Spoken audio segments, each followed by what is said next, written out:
to you from the Radio for One studios in Franklin, Michigan. Welcome to the Detroit Cast. Big fan. A show not just free of charge, but free of FCC regulations. Thank you for your support of the Detroit Cast. Oh, there it is. And without further delay, it's showtime. Please welcome the Detroit Cast. Here are your hosts, Mike and Jay.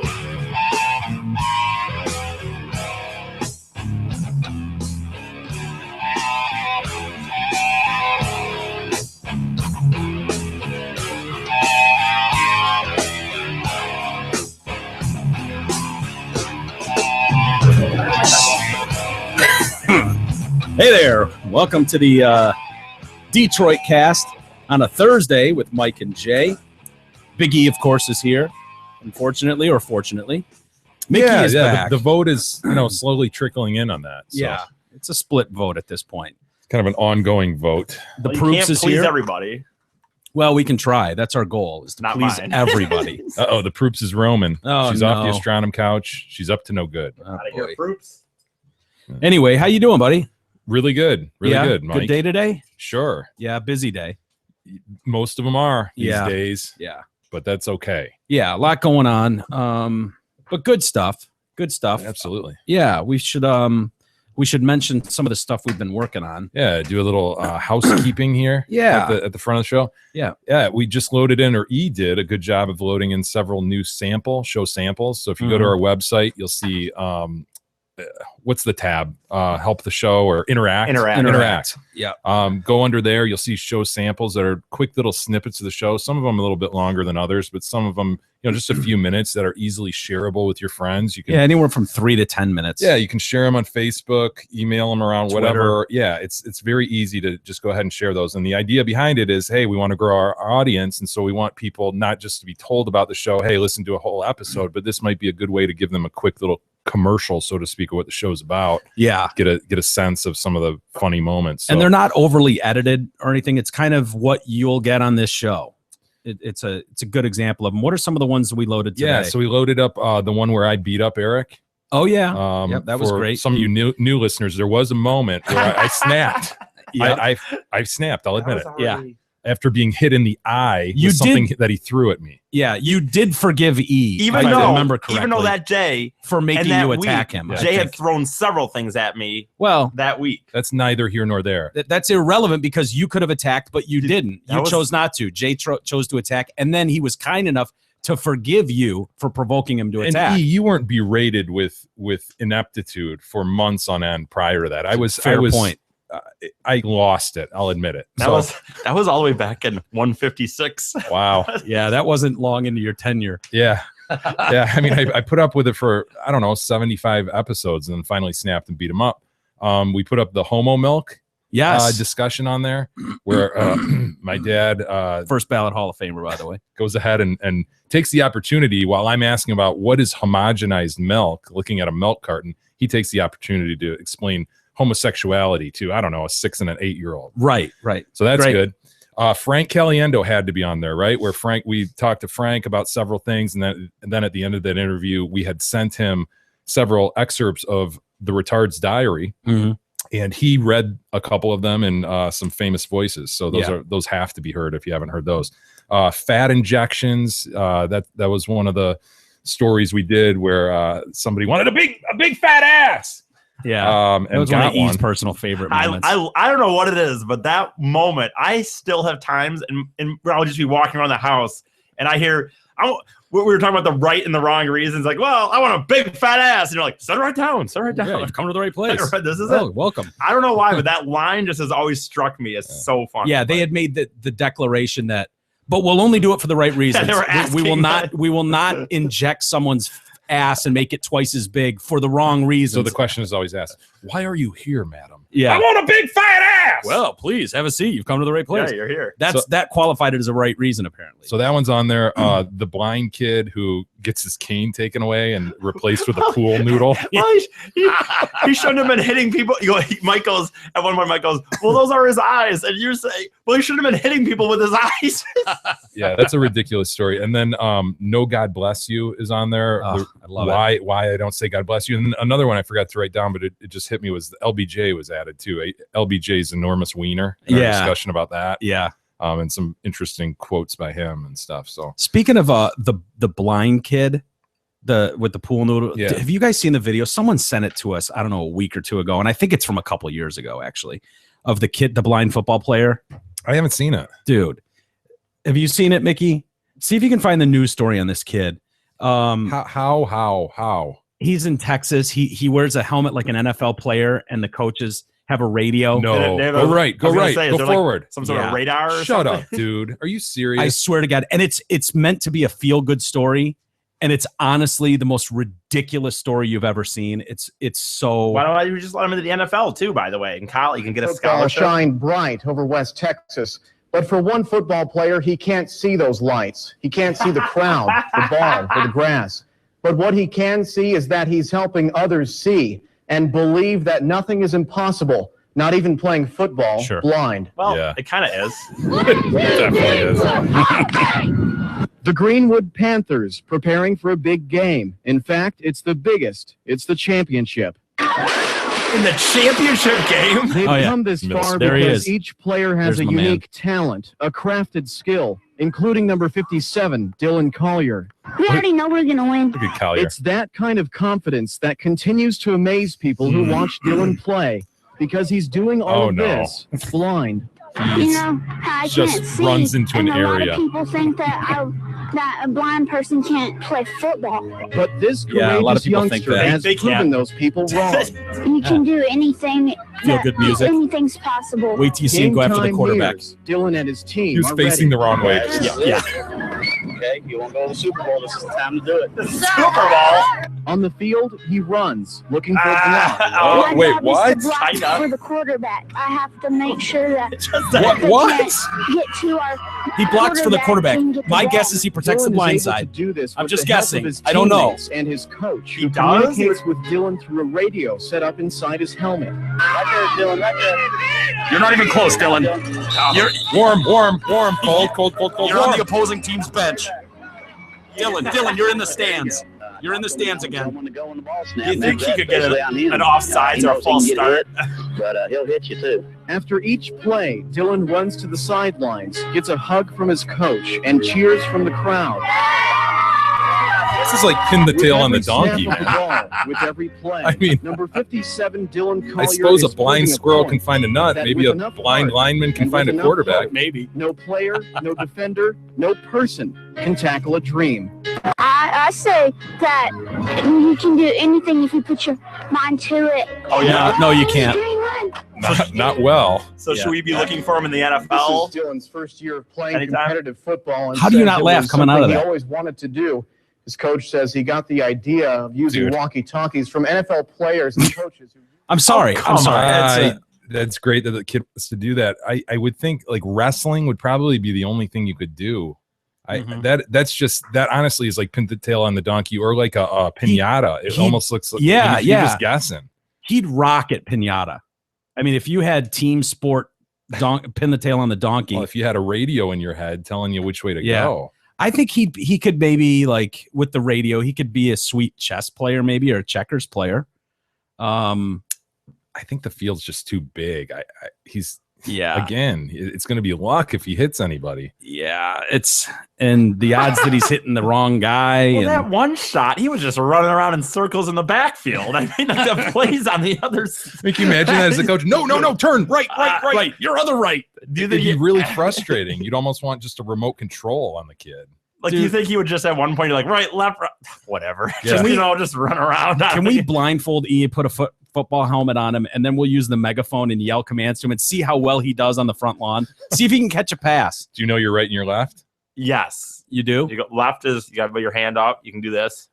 So you know where left boy. is? And nobody knows what you're talking about. You never know He's about got that? a hand signal can to do help this. him remember You can go left. left. You don't L just is left. remember left and right. You have to do a hand thing. I'm just. My God, man. I was just. Remember what happened last time you played football, though? That is true. I've only Yeah. played one. Yeah. I've done one practice in my entire life. And it Well, wasn't we good. could try to not have Jay stick you when you're blindfolded. We Oh, could, I didn't even think about that happening. I I'm just saying we could try. try. We'll have I don't know. You want a quarterback or you want to be on the megaphone and guide him? Because we could have him run a post No. pattern. I'll have Mike. Mike can do the running around because that's nothing's gonna happen there. So No, we don't even have to hit you, I suppose. But if you want to throw the balls to him and you just drop a dime on him and see if he can, it's like, and I'll just tell you, I'll just be out there going, E, turn around. Incoming. Hands up now. Just whale him in the nuts. you're just gonna chuck me in the nuts, dude. Fuck, dude. Fuck. Jay's got a And really he'll- good arm. and he'll- Jay, seriously, he does. Yeah, I bet he will when he comes can up put 3 it- feet away from me and just chucks them at me. Put it right in your hands, E. Yeah, every time. Move them up about 3 inches. It's coming hot and hard. Go up. Oh. You'll get it next time, E. Next time. It's all you. Look alive out there, E. Look alive. Oh, man. We got to do that. Yeah. Mickey, you can I'm run in. camera on that, right? Absolutely. All right, let's do that. I've got football helmets. You can be any team you want. You could be a Wolverine. You could be a Lion. I'm not gonna have Jay just sit there and I'm not gonna have Jay just sit there and rear back and throw footballs at my nuts. Do you want If me to he's play gonna- defense instead? Yeah, we could have. You could play running back, He can throw. and you could blindly run up the field, and If he Jay could wants play to- linebacker. It's if- your call. Your Stand call. up straight, E. Stand up straight. Get your knees up, E. Get your knees up. You want to do that instead? We could do that. I'm not having. I've got shoulder pads too. We could put shoulder pads on me? you. I have football pants. Yeah, we'll put you obviously in shoulder pads too. I do have 2 sets of shoulder pads. I have football pants. I've seen this asshole dressed up on game day in full Michigan fucking uniform. Dude, I That was do. On certain game days, I will wear pants, socks, cleats, The gloves. shoulder pads, gloves, It's ridiculous. helmet, Dude. jersey, That was always my dream. and I'll sit growing down up. and watch the game. No, It's that was hilarious. that was my dream growing up, dude. I always wanted to have a full helmet so I could wear the game with a helmet on. I went a whole season wearing one of those inflatable helmets at home. Really? Yeah, never went out of the God, house with it, really? but every Yeah. game, inflatable helmet. Those aren't around anymore. That was kind of a '90s thing. Remember those inflated? Yeah, it definitely was. Inflatable helmets. Yeah. Remember what there was a I think it came out for the PS3 when they kind of did what the Wii does, where you had the remote controls Yeah. and you could. It was the same type of thing where you could bowl, Yeah. and I got the baseball game where you could pitch, and I put on full Tigers uniform, stirrups, cleats, Tigers pants, jersey, hat, glove. I think I had eye black on and a mitt, and I was fully pitching in my living room. It's almost as dumb. It's almost as dumb as a major league manager wearing a full uniform. Dude, Look at that. There they are. I've said that. Yeah. I swear to God, it's the dumbest thing ever. Imagine like a football coach wearing full outfit on the sidelines. It's like what Or an it NBA It coach. obviously goes back to the day where there were player managers, and so Yeah. they could actually play. Yeah. But dude, how far beyond that are we? We got Jim Leland sitting there wearing a uniform. Really, Jim? And cleats, taking metal smoke cleats. breaks. The cleats are I think are even more. I It's understand. absurd. I understand. But- I think but with see- baseball, it should not be like they're not going to wear. I don't think they should A be wearing suit would be hilarious, though. But I think it should be That would like be hilarious. Why not just like athletic warm up gear. gear? Yeah. Yeah, it doesn't. Windbreaker. Brad Osmus kind of does. He wears like a windbreaker or Yeah, a like the sweatshirt pullover. more. Yeah. But yeah, I've always thought that was so weird. strange. Sparky Anderson sitting there in a full uniform. with a number and his name on the back as Yes. a coach. Yeah. Anyway, dare I say a big show today? We got a lot to get to. We've got some saving Proops law that you would think I'd be all on board for. I see some holes in this law. There's some holes. Yeah, Oh. I see some laws. The Chupacabra. Didn't Ah. South Park do an episode on that, or The Simpsons, or something? I'm sure they probably Yeah, did. that was big a few years ago, right? It's supposedly Yeah. washed ashore in Jersey or something. Yeah, Everybody was all over. It's like, no, it's just a burnt raccoon. yeah. Well, one is surfaced now in Yeah. Texas, and I don't know. We'll see. We'll look into it a little bit. Pretty gnarly looking. Ian Halprin, the author, really an investigative journalist. I mean, he's done some great books. Kurt Cobain. Scientology, Michael Jackson. Yeah, he's done some great stuff, and he's done one on Whitney Houston and Bobby Christina about the price of fame and that stuff. So we're going to talk to him in just a little bit here. We've got some news out of Baltimore. Jared with Subway, but the story that kind of dominated the news today and I don't know what to make of this story, to be honest with you, was about the New York Stock Exchange. It's worries going me, down. man. Yeah, me too. The New York Stock Exchange, United Airlines, and the Wall Street Journal all have fallen victim to a massive technical glitch within hours of each other. A quote glitch. Yeah, I know. And I'm sure there are going to be conspiracy theorists that are running wild with this, but I gotta tell you, man, it's hard not to go, wait a minute, what are the odds? Right. And to the point that you, like the Wall Street Journal, you couldn't go online. Their page was completely frozen. The New York Stock Exchange closed and didn't open until 3:00 this afternoon. United Airlines grounded all of their flights this morning. 3,500 flights on the ground. Flights canceled. You couldn't book anything.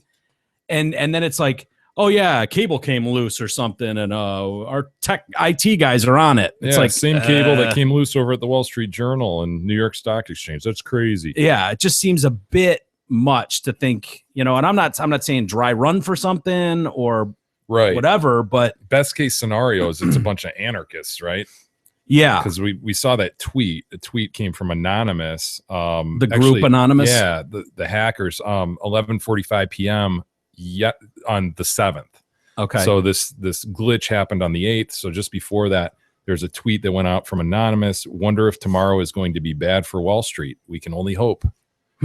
So could that be playing on the Greek stuff? With the collapse of the I mean, it could be read different ways, but it seems a little too coincidental for sure that tweet would come out hours before. Because what time did you say that tweet went out? 11:45. Because I think it was about 11:45 the night before when this happened with them, with the New York Stock Exchange. 11:32 this morning, actually.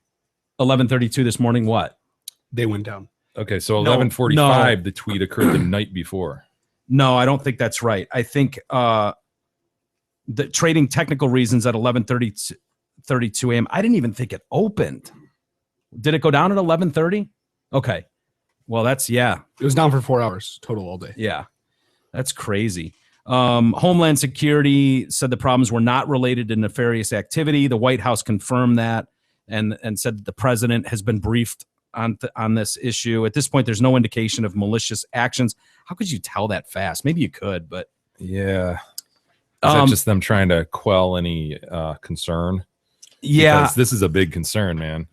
Yeah, right. We've talked about several times, like this idea of hackers being able to take over planes, and we've had our pilot listeners sort of tell us, probably not likely. But then you see a massive thing across the board on a few different companies like that, and it's like, holy shit, dude! Are these just guys fucking around? Are these terrorists? Yeah, it's just scary either way. Well, there's no doubt that in this country we've become so reliant on the internet that if you did a massive scale attack, like, yeah, it would be devastating and the coverage would be amazing. If you fly a plane into a building, spectacular. It's spectacular. You wipe out 3,000 people, but you want to do real damage? Take out the grid.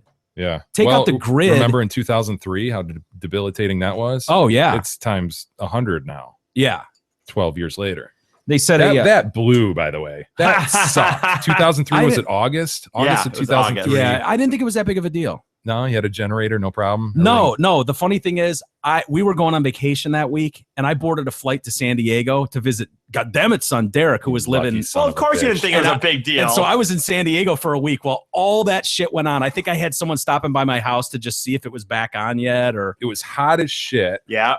And I just remember being low on gas. There was just obviously no warning to it, and so your whole life is upset. I think we had one of our must have been Manny's birthday party coming up, and it sucked, man. Yeah, it just really inconvenient. It was, what was it, 4 days or 3 days or 4 days or something? I think it wasn't the actual thing where we all didn't have power. I only think it lasted a day or two. I think in total it was 4. You know what I mean? I don't think I remember not having power for 4 days. But it was just so widespread. But it was, regionally. usually it went from the East Coast through Ohio and Michigan. I mean, it was. Well, yeah, that's the thing, right? You're usually used to, maybe your block doesn't have power, so it sucks, but you go, 5 miles away and you get gas or whatever. And thankfully, all it was really was an inconvenience, and it kind of made you realize, like, okay, let's appreciate what we have, sort of thing. Yeah. But it does also make you realize, like, holy shit, if that went on another week, some of these doomsday preppers might be right? Yeah, loading up on an arsenal, and because people are going to come a knocking, right? Oh yeah, dude, for sure. People are going to try to cross the moat at Fady Manor and well, take all your obviously, shit. I mean, I'm not going to get into what's protection in the water, but I mean, it's not just water. Yeah. You know what I mean? Let's put it that way. Well, a cyber attack which shuts down parts of the United States power grid could cost as much as $1 trillion to the U.S. economy, according to a report published yesterday. Executives are worried about security breaches. The report comes from the University of Cambridge and the Lloyd's of London insurance market, outlines a scenario of an electricity blackout that leaves 93 million people through New York City and Washington, D.C. without power. The scenario is technologically possible and is assessed to be within the once in 200 year probability for which insurers should be prepared. The hypothetical attack causes a rise in mortality rates as health and safety systems fail, a drop in trade as ports shut down, and disruption to transport and infrastructure. The total impact to the economy is estimated between $243 billion, rising to more than $1 trillion in the most extreme version of the scenario. Yeah, and you do it in the middle of the summer when it's hot as shit and all these old people start dying in nursing homes and shit, and people who need electricity to keep machines going that help keep them alive, and it's just a friggin' nightmare. Yeah, on many, many levels. Yeah. You mentioned Cambridge, though. I can't help think. I wonder if they found their pendulum. I wonder if they looked for their pendulum. Yeah, we need to follow up with my man at some point. Petra, the porta? No, it was Peter. Peter was Paul. yours. Yes, Paul. Wait, yours was Peter. The new one was Paul. The new one was Paul. He referenced Petra. Petra was I think it's the chick. Yeah.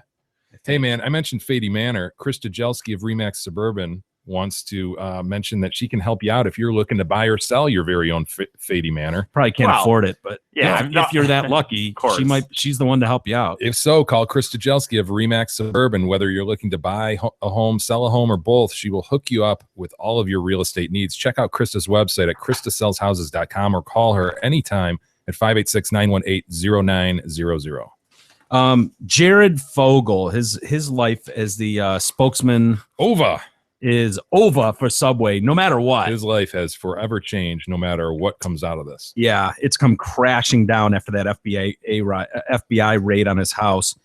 Subway ended its more than 15-year relationship with him, and now a children's charity has also cut ties with him. They said that they had already stopped planning events with his childhood obesity charity in April, which investigators, once they found the 400 videos and pictures on the other guy's computer, his business manager's computer. I think when you're dealing with children, even if it's totally innocent and you have nothing to do with it, and you just happen in your ranks in the company have something, you just can't. Right. You can't take the risk. You just can't do it. So several reports say that the 37-year-old Jared is actually a suspect in this child porn investigation. The raid on his home is now bringing to light more disturbing details from the search of Taylor's home and how his arrest may be connected to his to Jared. In the April 29th raid on Taylor's Indianapolis home, investigators found more than 400 child porn videos involving both boys and girls as young as 9 years old. Many of these videos showed the exposed genitals and pubic area of the children. Minors, they said the one good thing about this is it sounds like the kids weren't aware of it. Like there were cameras set up to catch them naked. But when I hear videos, I think of some adult penetrating a child. Okay, they were like upskirts and shit, huh? Yeah, and who knows? Surreptitiously taken. That could be what they found so far. Who knows? I mean, all of it's disgusting, but if it's the lesser of two evils, totally. I suppose, OneDrive contained commercially made child porn from Eastern Europe, similar to that seized on other investigations and revealed the document field with Jared's name on it and the employee. But it could have been something, we just don't know yet. And as much as I can't stand Jared and never could, I always thought he was creepy and weird, but I'm not interested in totally destroying a guy's life. I mean, when you think about how easy it would be with a small business to have some asshole in your midst and not really know what that guy's about. And then all of a sudden, we made the case yesterday where if Big E was up to nefarious shit and all of a sudden the Detroit cast is synced with, that'd be impossible to live down. You're done. Yeah, it's plausible that he wasn't involved. Yeah. But they'll get to the bottom of it, and there's electronic fingerprints all over everything. So those nerds will figure it out. Right, Mickey? Nerds. Definitely. Yeah. I'm not clicking. That wasn't me. Yes, it was. That was Jay. I Nope. fucking saw him. Oh, boy. That wasn't me. That was Mickey again. God damn it. God damn it, Mickey. Knock it off. I'm going to drive some people nuts with that. So yeah, it's a shitty story, and I have a feeling we've just scratched the surface of it. Yeah, I think you're right. We'll see where it goes, but if he really had nothing to do with it, that's brutal. Oh, like I said, whether he's innocent or not, life has changed forever. You can never kind of get over people's suspicion. People Linked to always that. look and go, oh, okay, so they couldn't prove it, but always wonder. And there's nothing worse you could have people wonder about, right? Yeah. There's nothing. Yeah. That's honestly, I'd rather have a murder rap that people were unsure of. Oh, they couldn't prove he did it. I'd rather be known as a killer than a child fucking rapist. Yeah. Seriously. Like that's something that no matter what, you're done. You're in the public's eye. And so that's really you could always kind of I don't know, meld a murder story into something, right? People could sort of, it was a crime of passion or something like that. I was loving it. A crime of an passion. adult sort of situation. I can sort of understand how somebody could snap, but with like kiddie porn, it's like, no, that's as fucked up as it gets. And if that's what that dude's into, he was apparently into bestiality too. Not Jared, but the other guy. Oh, they found videos of the old proops licking something off some chick's vagine. That whole thing. So he appeared to be into some pretty deep and dark shit. But the thing I worry about, you touched on it, Jay, is I hope for Jared's sake that if something was going on in his house, or if some guy was just logging in using his network and doing some shit, that they would absolutely be able to pinpoint and be able to tell the difference. And that's what these investigators do. And we talked to Aaron about it last night. I hope that they are as good as you hope they are at being able to go, no, here's what's going on. You can see where the patterns are and where the trouble is. And well, if you have to prove it beyond a reasonable doubt, they have to have that level of scrutiny and ability to show that. They just have to. Otherwise, criminal defense lawyers would be getting these guys out of this all the time. It's somebody else on the network. It's somebody else within the Wi-Fi. It's somebody else pirated into his system and is doing this. So they've got to be able to show. Yeah. And these dudes aren't the ones that are, the geniuses, right? That are able to cover up their tracks. Yeah, right. Yeah. Some of them are probably very, very good. And I'm sure that they think they are, but they're not, a hacker. They're not a nerd that's actually actively looking for you'd almost have to be a top level hacker to be able to cover your tracks and be this deviant in this other way, especially if you had like the FBI after you, which you do with child porn. They have the best ones there. And not me so not me. The dark web though, that whole dark web thing. Yeah. Are you familiar with that? Mickey, you're probably familiar with that, where you can buy anything on the dark web. I've heard of it before. Have you? I have. Once or twice. I heard there's stuff you can buy off of it. I don't. It's just crazy to think of this other level that we're not, this field that we're not playing on, where you can trade in jewelry and drugs and just anything illegal you can think of. Hire a hitman. There's this other dark world, child porn trading, like all that shit's going on just kind of under the surface of where the rest of us are just, seedy underbelly. Yeah. Playing games on our computer or Googling dumb things. There's this shit going on in the underworld that is just like crazy. Kind of jealous of it, to be honest with you, but we can get you in, Mike. Yeah. I'm sure. You want to get in there, buddy? I want to buy some jewelry. And do you have any Bitcoin? I don't have any Bitcoin. I don't. That's how you have to buy this shit on The this currency this of the dark underworld. web. It's Bitcoin, untraceable currency. with a bunch of millionaires that nobody knows that they're millionaires. Yeah. Speaking of buying shit online, hey, Amazon link. Good Please idea, use it. Jay. It's on our homepage, DetroitCast.com. A great way to donate to the show is to just simply click on that, shop through Amazon as you normally do. They will not charge you more. It's just like you're normally shopping, but they give us a little kickback on what you buy because you entered through our portal. So please use it. Helps us out a lot. Another matter of housekeeping. You want to hit the Red Bull thing real quick? Sure. Yeah. Our Red Bull contest. We've got 2 levels of contests. Again, they're having the rally race on Belle Isle on July 25th, 26th. We definitely want you to go. We're going. We are giving away tickets, general admission tickets, as well as some VIP passes. And so 2 levels of the contest. One is for general admission. You can write us in via email just about your favorite race story. It can be anything concerning a race, a running race. Like, for example, you might remember Jill's story she wrote in months ago about where she was at States and the guy's dick came out of his shorts. Oh my God, that'd be a good story. As he's running for the finish line. Yeah. Remember that at that leg of the relay, final leg of the relay, and the coach is just like, "You asshole, you didn't wear a jock." And his dick's just flopping. He's trying to tuck his dick back in. Shit like that. It could be anything, any race related. Doesn't story. necessarily have to be an auto racing. It can, but it doesn't have to. Any sort of race theme. And then the second level is a Twitter contest where we want you to tweet at us at the Detroit Cast, include a meme with Red Bull's logo and the Detroit Cast logo. And get creative. Anything goes after that. So you tweet at us at the Detroit Cast, and then you hashtag the Detroit Cast Red Bull. Yeah. And the winner will be the couple people who have the most retweets. Yeah. So make it cool, make it creative, and get it retweeted. And we've got a couple of them that came in today. Yeah, one of them, what is it, like me with a bull goring me? Red Bull? A Red Bull goring you. Yeah. I thought that one was great. I haven't seen the other ones. One of them was a Red Bull car with a bumper sticker, "I brake for the Detroit Cast." Nice. What was the other one? That chick. Right. Yeah. That doing gross the meth. chick. Ugh. Yeah. Meth head, that gross, nasty grill. Yeah. They were all good. All 3 of them that I saw were good though. Well, what did we decide? Are we going to give them a free retweet off the Detroit Cast platform? And so that'll get it out to people. And then, it's up to you guys to pimp it from there. Get your retweets and create them, be funny, be whatever, whatever you think will get retweeted. Yeah. Yep.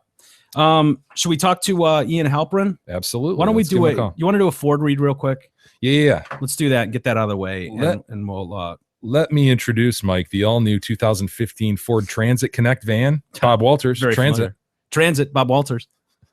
Ford is back in the minivan business, and they're back with a vengeance. You might recall their last minivan was what? The Windstar, which was after the Aero? The Aerostar. I've never had a Ford car. What about the Freestar, Jay? Aerostar. The Freestar came after the Windstar?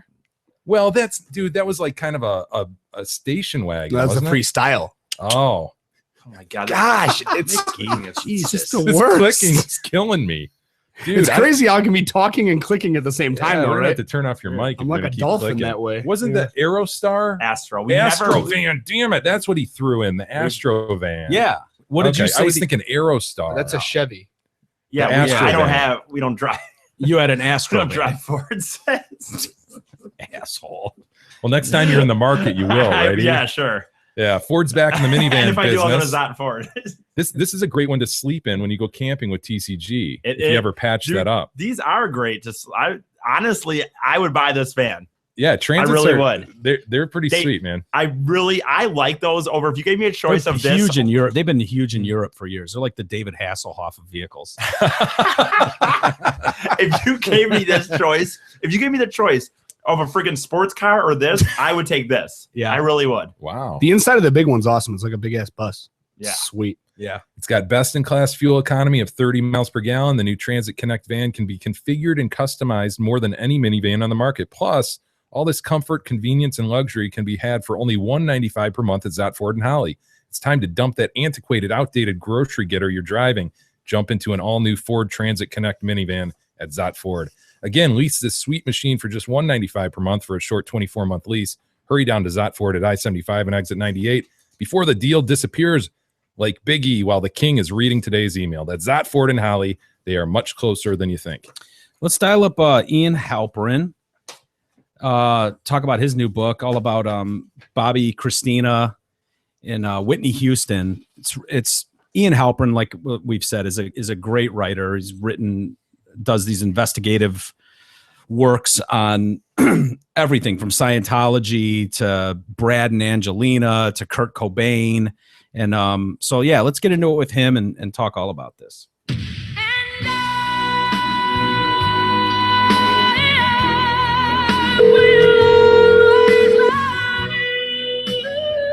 Hello.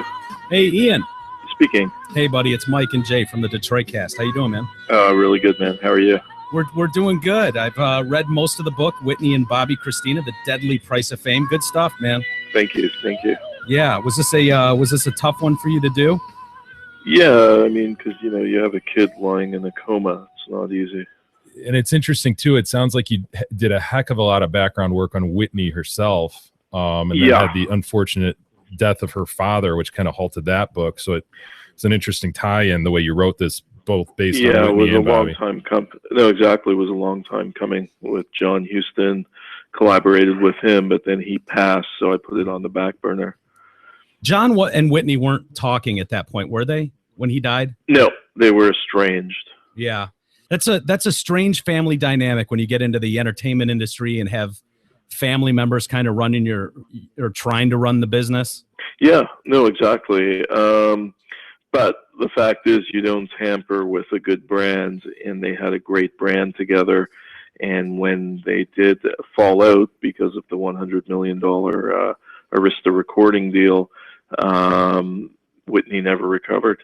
Her career was doomed. What happened with that deal? Basically, there was, reneged.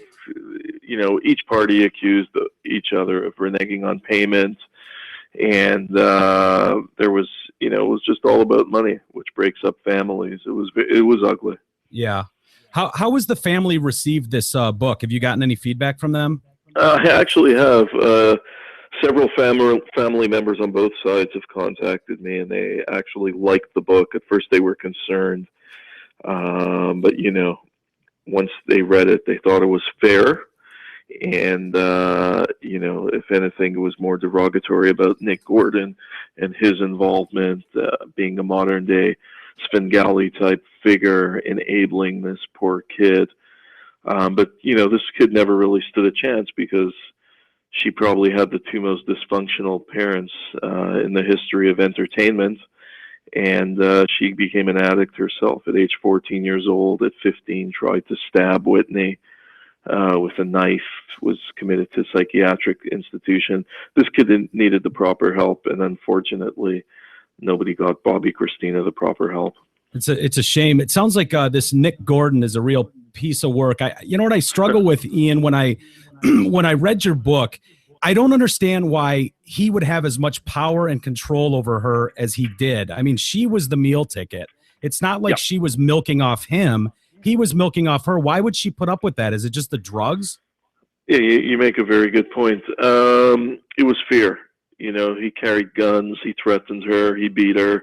And fear was a big factor. But, in the book, I proved that Gordon was a pathological liar from day one. He said that Whitney adopted him when he was 12 years old.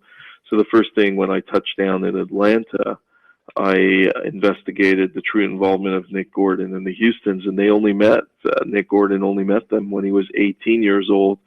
He was dating a mutual friend of Bobby Christina. That's how they met. But once he met Chrissy, he saw his meal ticket, and the rest was history. So do you think she would have been into drugs by then? I mean, I'm not sure what their age difference is. When he was 18, how old would have Bobby Christina been? There's almost a 3-year age difference. So she would have been 15 and already into drugs. So was he into drugs too at that point?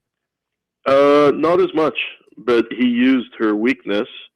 He pounced on her weakness to, just to capitalize. And that's the disgusting part of it, because if Nick Gordon was never on the scene, this kid would still be alive, healthy today, and hopefully, have gotten the proper help and probably pursuing an acting career. Yeah. Now she's lying unresponsive. She'll die any day.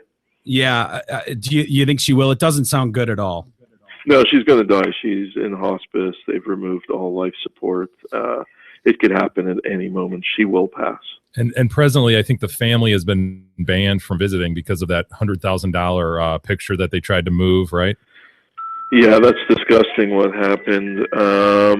Yeah, one of the family members, there's a lot of grief in his family, took a picture of her at the hospice lying, she's irreversibly brain damaged, and took a picture and then peddled it to all the tabloids.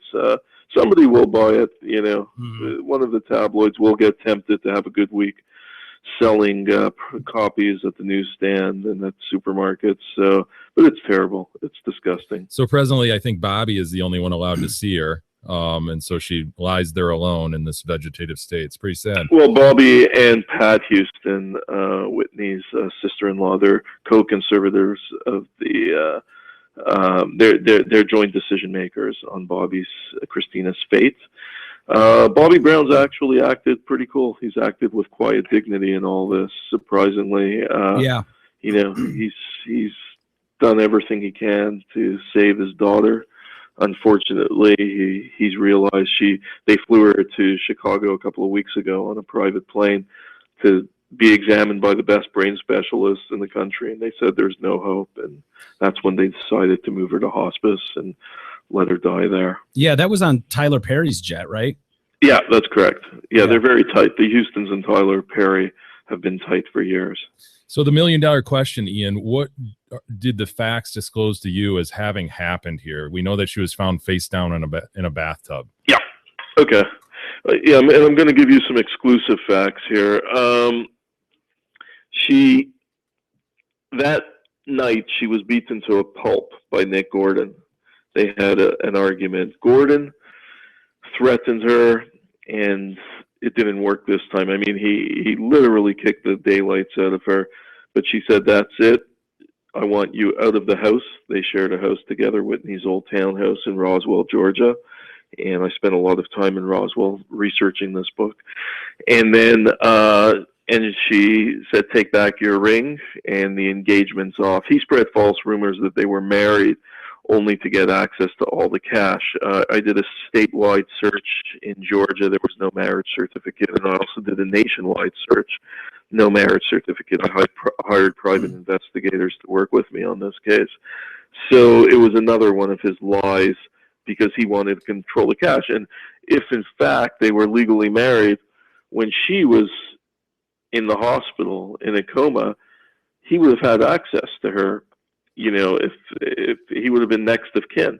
But he couldn't produce a marriage certificate, and the Houston and Browns banned Nick Gordon because they suspected he was involved criminally in Bobby Christina's fate.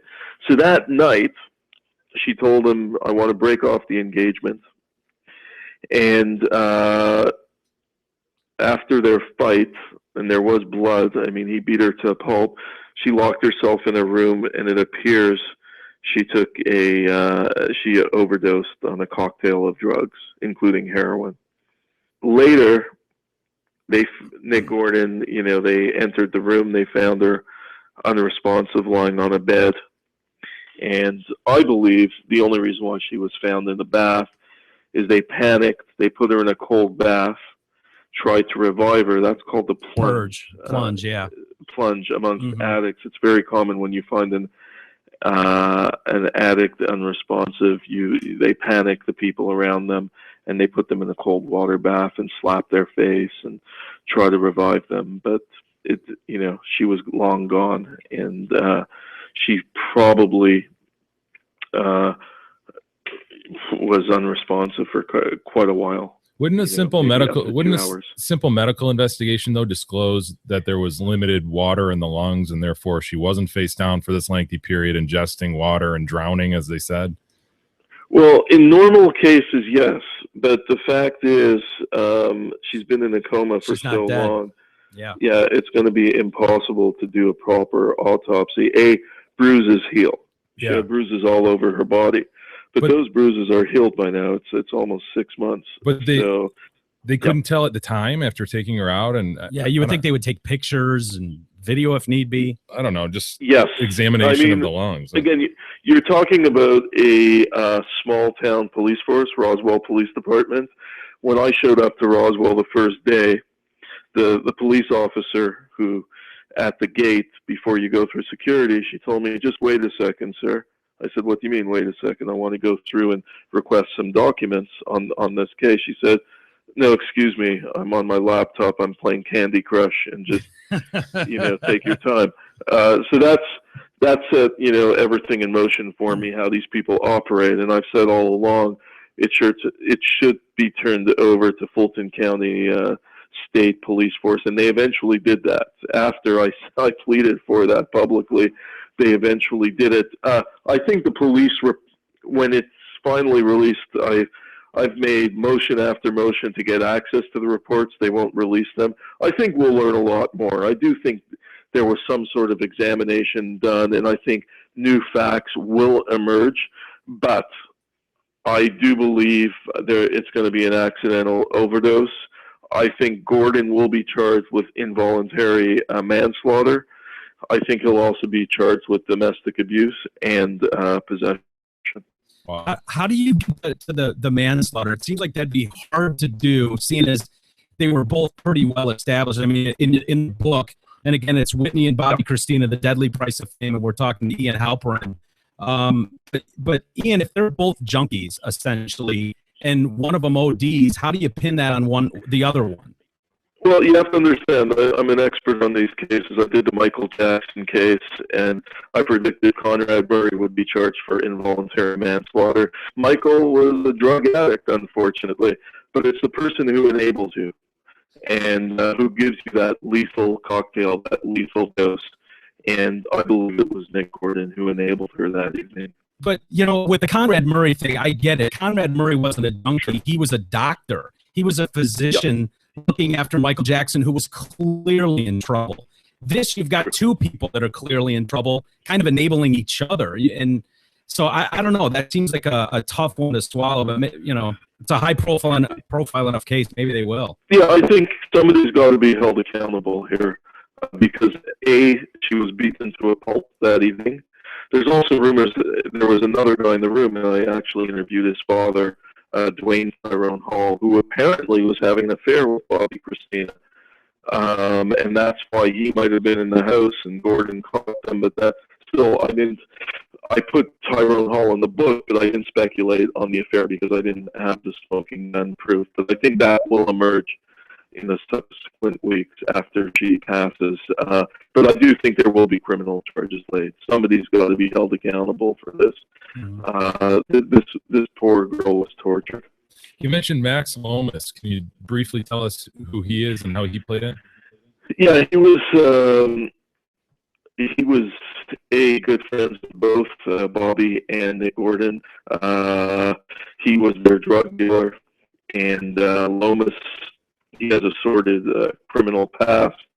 Bobby Christina was around a bunch of undesirables.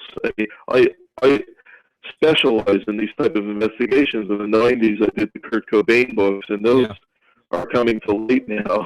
There's a new movie that's making waves, and so the book's been revived again. But, visiting Seattle in the 90s, I thought it was drug-infested then, and heroin all over the place. But let me tell you something, it's nothing compared to what's going on in the streets of Atlanta today. The heroin scene in Atlanta today is frightening, and something's got to be done. In which really way? Out of control. How do you mean, Ian, that it's more powerful or it's more prevalent? More prevalent. Yeah, it's everywhere. I think that's going on everywhere, though. I think that you're finding that all over the country. I don't think that's exclusive to Atlanta. Maybe it's worse, but it is. It is.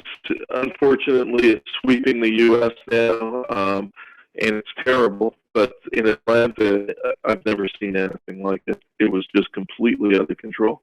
You mentioned Kurt Cobain. That's interesting. I've read some of those articles. I did read that book that you wrote years ago. I couldn't recall a lot of it at this moment, but the premise is that he was murdered, right? Yeah, there is talk of that. What was your? I'm trying to remember what your take was on that.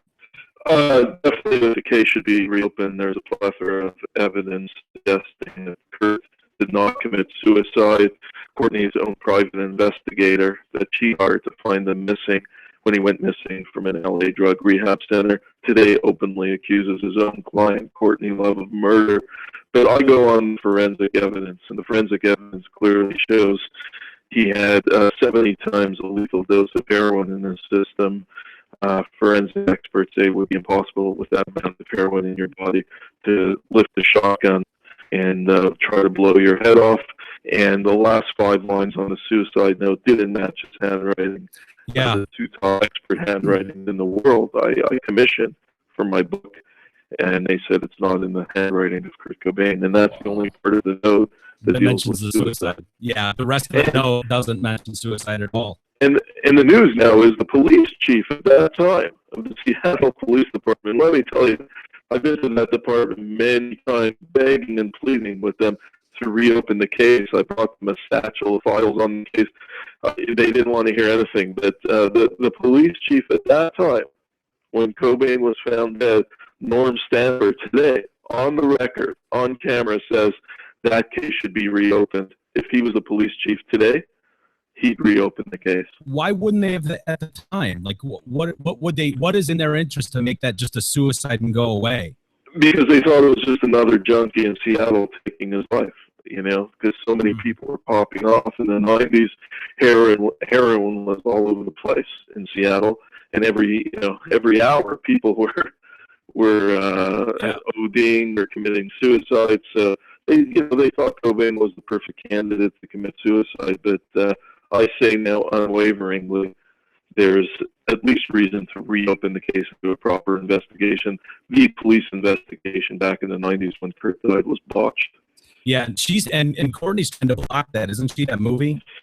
She unsuccessfully. She tried to block my book twice. I wrote 2 books about the subject: Who Killed Kurt Cobain and Love and Death, The Murder of Kurt Cobain. She tried to block them both, had PI stalk me.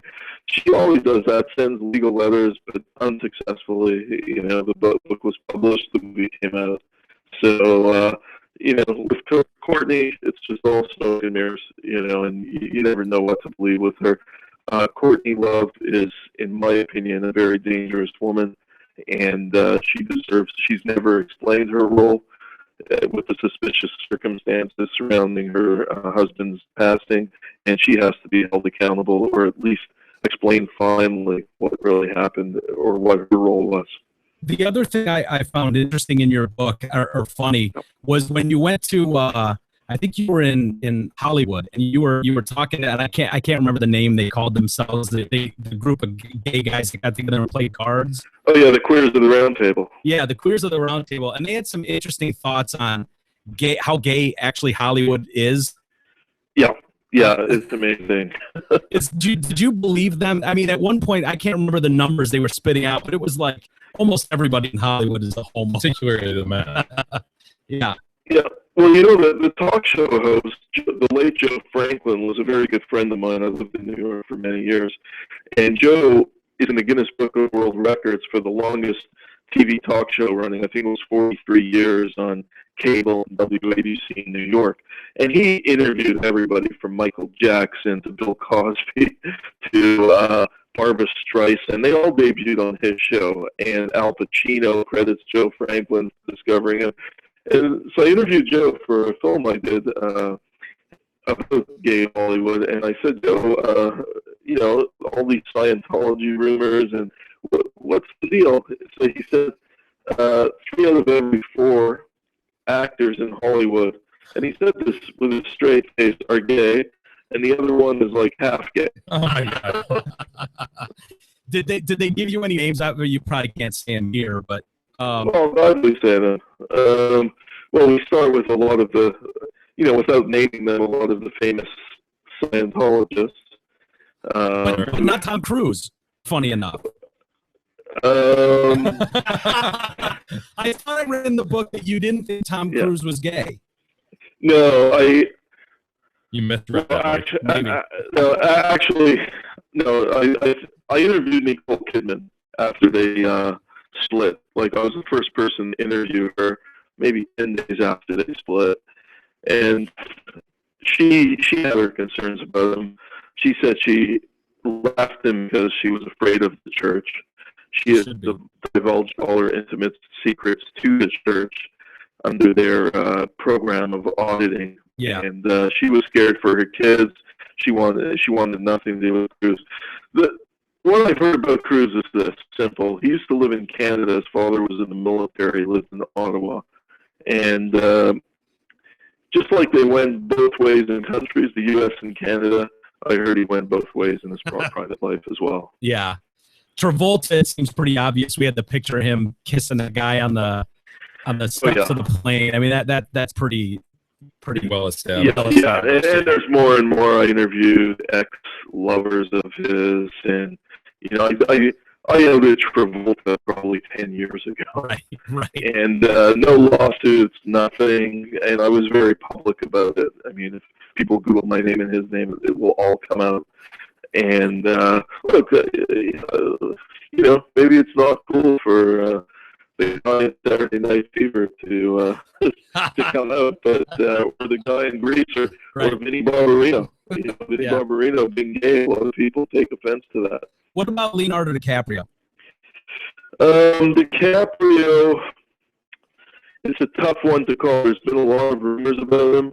He's surrounded himself with a lot of beautiful models over the years, and I know from the club scene, I've seen him at clubs sometimes with like 30 women around his table. I don't know. DiCaprio, I go two ways with him. He's either in the closet and it's all a front, or he has like 150 kids scattered all over the world that we don't know about. Yeah.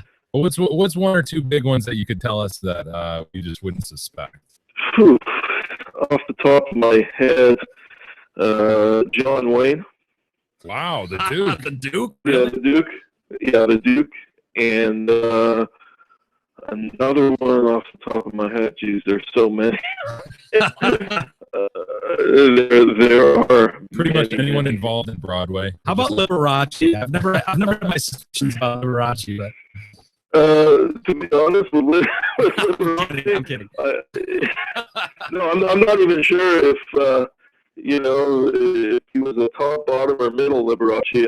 I mean, I think he was just asexual and just like almost an extraterrestrial or something. He was just quite a character. Now, listen, the problem is they think they're going to offend their demographic, and it's going to hurt record sales. And that's before 2015. 2015 is cool now. But I read this book. You asked me who and what would surprise you. There's a book called Hiding in Hip Hop by a journalist named Terrence Dean. I read that. And you read it? Okay. Yeah. So, and I've been in touch with Terrence over the years, and wow, all these rappers who are gay, that's incredible. Yeah. And they're afraid to come out. So, hey, listen. Yeah, it's all about, and I think you mentioned Anne Heche in the book, with her relationship with Ellen DeGeneres and how that sort of tanked her hetero roles after that. I think she was in a movie with Harrison Ford right after that. Look at Clay Aiken. Yeah. As soon as he came out, I mean, he was the #1 selling artist. As soon as he came out, he tanked his career. It was career suicide for Clay Aiken. Yeah, and then like Anne Heche, then she breaks up with Ellen and she's back to being hetero. So it's all about image, obviously. And no, exactly. And you talk a lot about how people are paired up and so forth just to benefit careers of the actress or whoever. It's just a power couple to move forward on the scene. Yeah. It's interesting. Yeah. One guy, I assure you, who I haven't heard any gay rumors is the man in the Motor City himself, Kid Rock. All right. I haven't heard anything about him. No, you won't either. No, there won't be any rumors about Kid. I'm pretty sure about that. Well, Ian, thank you so much for the time, and this is a really good read. Again, it's Whitney and Bobby Christina, The Deadly Price of Fame. Ian Halperin, and I'd love to get you on again and talk Scientology. We could do an hour. I'd love to, guys. Always a pleasure. I love the Motor City, and it's always a pleasure to be on your airwaves. Thanks for having me. Thanks, man. We'll talk to you soon. Bye. Ciao. Jay loves the ciao part. Ciao. I just think of E holding up the jam box outside TCG's window. With love, yeah. TCG. How we doing on that, E? You back? We good? Yeah, we're fine, I guess. My long, meaningful text may save the relationship. Save the marriage.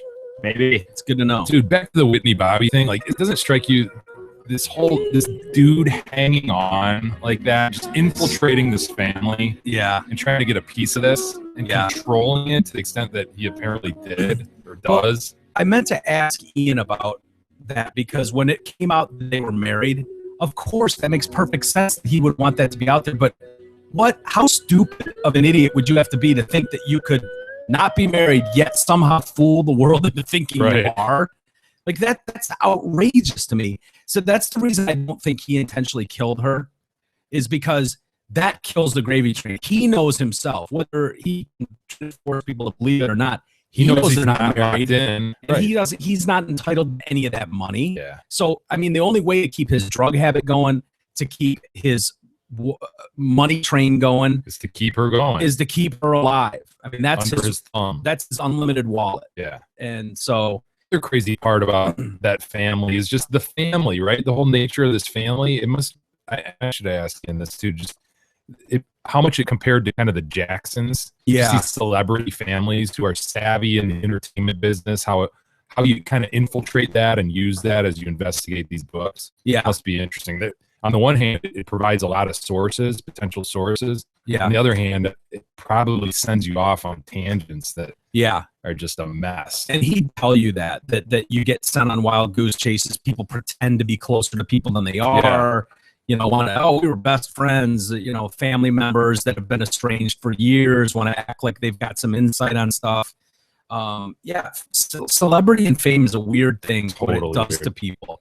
It's disturbing, and I think most of these people get into it with the best of intentions, and they quickly get way in over their head. When you're talking about $100 million contracts, like, dude, that you need real people. You can't have your dad running that shit. Right. No offense to your dad, but you need real hardcore entertainment lawyers dealing with that shit. You know, so I don't know. Yeah, it's a interesting story. The other thing that's so hard about these is when you're an adult and you're the breadwinner, and to that kind of level, you don't have to listen to anybody. You are above the law when it comes to family. Like when people are like, why didn't the family step in and do something? It's like, what the fuck are they gonna do? Yeah, it puts them on this weird pedestal as the leader of the whole group. Yeah. This whole entourage. All these people suckling off the teat of the celebrity. Yeah. Just vaults this one person in this weird position. Yeah. You're right. They're not going to stop her from doing whatever she's doing. They're just trying to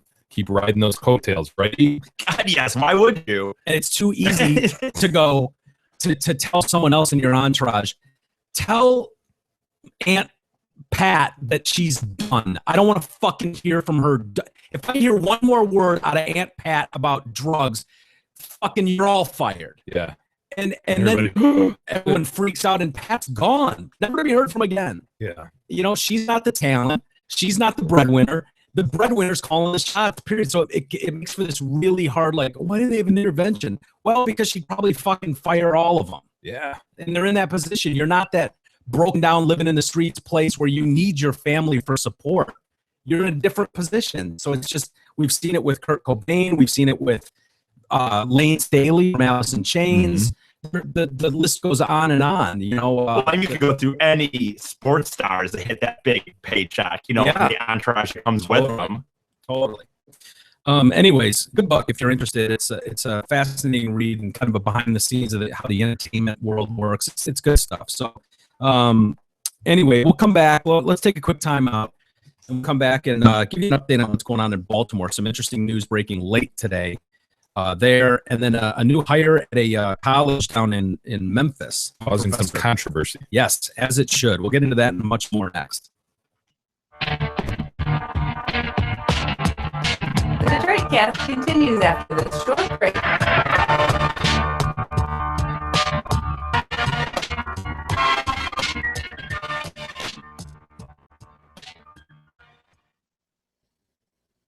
Hey there, it's Steve Gabar, the general manager at Zod Ford in Holly. Summer's in full swing and so are the incredible deals at Zod Ford. Right now, you can lease the amazingly fuel-efficient 2015 Ford Focus at only $148 a month for 24 short months. Or if you're looking for something a little larger and with a touch more luxury, come lease the 2016 Ford Fusion for just $158 for only 24 months. Friends, if you've been shopping around, you already know these are incredible deals. And much like our Michigan summers, they won't last for long. So hurry into Zott Ford at I-75 and exit 98 to take advantage of a Focus for just $148 or a Fusion for $158 right now. And if you mention the Proop sent you, we'll throw in an autographed T-shirt and hat. Check out our zany deals in our massive inventory at ZottFord.com.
The Detroit Cast continues now, bitches. Here's Mike and Jay.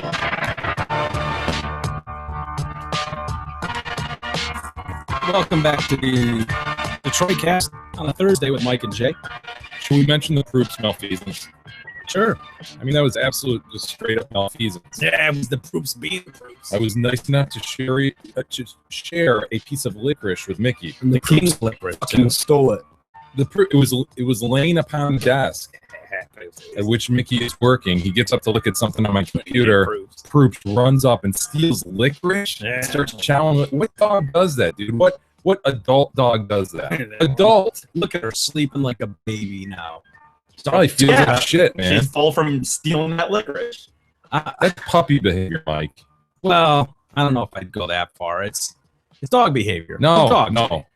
A domesticated animal allows a human being to put food on a table and does Yeah, not if you beat it approach into at a table. submission. If you beat it into submission, you could probably get it to do that. Be terrified of you. But you know, it's not the way I parent. And if you're gonna leave delicious treats laying around at Proof's level, you know, I know better than to leave delicious treats at Proof's level. Yeah, it's not even Proof's level. It could be. It's anywhere. Anywhere she can. Proops will stand up anywhere and get that. You could have put it on the windowsill. I should have carried the licorice, guys. No, you I should have gone mobile with the fucking licorice. Mickey, what are you doing? Not back down. You're right. I'm not backing down. It's You're the right, dog. Mickey. That's a great point. You should have been aware of your surroundings and been more hands-on with your treat. And to be honest with you, I saw her fucking planting it under the desk. Yeah, see, She was you sitting had- there you begged waiting for it. me to move. You begged for it. You Wild really did. animal, I guess, is what Proops is. Yep. Plus, Proops has had a stressful day, Jay. I don't know if you're aware, and I wasn't going to bring it up and embarrass her, but her nemesis next door, Georgie Porgy Puddin' Pie. Yeah. Georgie was walking down the street. Acting like an angel. Well trained. Oh, jeez. I don't like to say it too loud within earshot of the Proops, but yeah, Georgie is just spectacular. This thing. He's like 4 months old. Yeah, she's like 4 months old. Just and she, majestic. very much so. And Proops goes out of her fucking mind. She sees this gorgeous beast outside getting all this outside time, and Poops just goes ape shit. She wants out there bad. You could take her out. Yeah, Just well, a suggestion. that means I have to go out. Yeah. But tonight, Georgie Porgy Puddin' Pie was on a leash being dragged by her owner. What? Georgie didn't want to walk up the hill for some reason. I don't know what was going on up there, but right in front of my house, and he's just dragging her, and her legs are like sliding. She didn't want to go. For whatever, I've never seen her out of line. I've never seen her anything but 5 I stars. wonder what's going on. Yeah, I'm concerned. I don't know, but yeah, it was interesting. So I think all that stress was getting to the Proops. She was standing in Proops' sight line for too long, and you know, Proops couldn't get to her. So I think it stressed her out, and you leave delicious treats on the table at Proops level. What do you expect? It's shit. So anyway, Baltimore. Mentioned Baltimore. Forgot about Baltimore. Yeah. We all remember what happened in Baltimore with the riots. Peaceful protesting. Right. Yeah, it depends who you are, how you saw that play out. No, those were flat out riots. Those were, yeah. Is it Those were CVS that went up in flames Sure. famously, or Yeah. Walgreens? CVS? CBS. Yep. And all over the Freddie Gray case, they, of course, indicted the 6 police officers, charged them with a range of things from murder to all the way down to, you know, illegal arrest or something. But That solved it? yeah, no, that hasn't Oh. solved shit, unfortunately. And in fact, it's gotten 10 times worse in that city. The violent crime is on the rise because, Isn't that what they asked for, though? Someone to be held accountable, and they were? well, yeah, no. The problem is the cops, as they should, feel like, holy shit, nobody has our backs. If the shit goes down in the heat of the moment and it happens, do I have any confidence that City Hall is going to have my back? That leadership is going to automatically, you know, assume that I'm not up to no good and jump to a conclusion that we're just out murdering the public. Hell no. And they have a lot of discretion in who they stop and what they do. So they're just exercising that discretion, right? Right. And that one doesn't look like too big a deal. I'll just try to pass that. And if you're in a crime-riddled area, there's, you know, that's going to happen a lot more. And so what they haven't done, what the problem is cops, in order to do proper police work, you need to be proactive in your job. You need to go seek out troublesome areas to try to stop shit before it happens, getting guns off the streets, breaking up drug deals. Just having a presence in general, right? Yes, all of that stuff. And so these cops are going, hey, fuck that shit, man. If you don't have my back, then I'm not going to, I'll do my job. When I see something or when I'm called somewhere, I'll go there. But if you think I'm going to go in the heart of these dog shit neighborhoods and go and be proactive and do the police work the way it needs to be done, forget it. Forget it. Every time some piece of garbage like Freddie Gray gets tackled and something doesn't go right, it looks bad, and there's pressure from the public. Right. To arrest you. Yeah. Charge you to the hill. Yeah. If that's the way you're going to play it, then we're going to change the way we police, because I'm not going to be the next guy on the evening news all over the damn globe being thrown to the wolves by racist and murderer, etc. Exactly. As long as the formula's right. White cop, black perp, that's all they need. Run with the story. Well, even in this case, though, several black cops. So yeah, they didn't care here. You're right. Well, now they've got a sacrificial lamb. The mayor of Baltimore has fired the police commissioner after murder rates there have spiked through the roof. So he's out. This Stephanie Rawlings Blake, we all remember her name. Yeah, she's she kicked out Anthony Batts, who was the black police commissioner for a white police commissioner now, is taking over. So we'll see how that plays out. Saying that he had become a distraction from the task of making the Maryland city safer. So it's his fault. I didn't really get that. What? The buck stops with him, man. Well, I know, but I guess what was the distraction? Well, I think that all these problems have taken place, and there's been so much spotlight. The riots they really pointed to, not having control of the riots and this and that. But I'm sorry, it was her direction. The fucking mayor's direction. He said, let him go. Totally. Let him blow off some steam. Yeah, I think those were her words at one point. You're right. The fact is, that mayor told that police commissioner to stand down. Mm-hmm. I didn't order the code red. Stand down. You're goddamn right I did. She didn't do that. She's the one that told them to stand down, and he went, all right. And then took bricks to the face for, the night as they stood down. And now it's like, well, the way you handled the riots was outrageous. It's like, yeah, on your directive, asshole. Seriously? Right. So he's the distraction. So she's replaced Batts with his deputy, Kevin Davis. He's promoted to the top spot with immediate effect. There's a picture of the dude. Immediate effect. Okay. Yeah. So in other words, you're out right now. Yeah. He starts at 1. Good luck, Kevin. Yeah. Why would you? He looks as white as they get. Why would you want this? It comes with a $200,000 a year salary. Yeah. Okay. But yeah. Maybe even then though. She told reporters, "We cannot continue to have the level of violence, particularly over recent weeks, we've seen in our city." Well, you can't have it both ways, Mayor. You can't turn your back on your police department and then expect them to police the same way in the way that's necessary. Yeah, that's this guy's challenge, right? He needs to convince them to do more. Yeah. You've taken an oath. Yeah, fuck you. My oath didn't include being thrown to the wolves by leadership. Sorry. I totally don't blame these cops. I just don't. Yeah. You can't pay them enough to do what they do. And all it takes is a few talking head assholes in a fancy suit making hundreds of thousands of dollars a year, 5 times what a cop makes, to go on TV and just blast them blanket wide. Shit all over all of them blanket wide about how they're blah, blah, blah, blah, blah. And meanwhile, these guys are the ones putting on bulletproof vests to step out of the car to start their job. I just don't understand it. And a lot of these things are judgment calls, like I said before, and you are able to kind of make, I'm just going to judge this one as not needing my assistance at this point. Yeah. So you can totally see why human nature would make you do that. You see what's going on nationwide with this narrative that you're an enemy. You see what's happened to your brothers. Yep. In the case of Freddie Gray.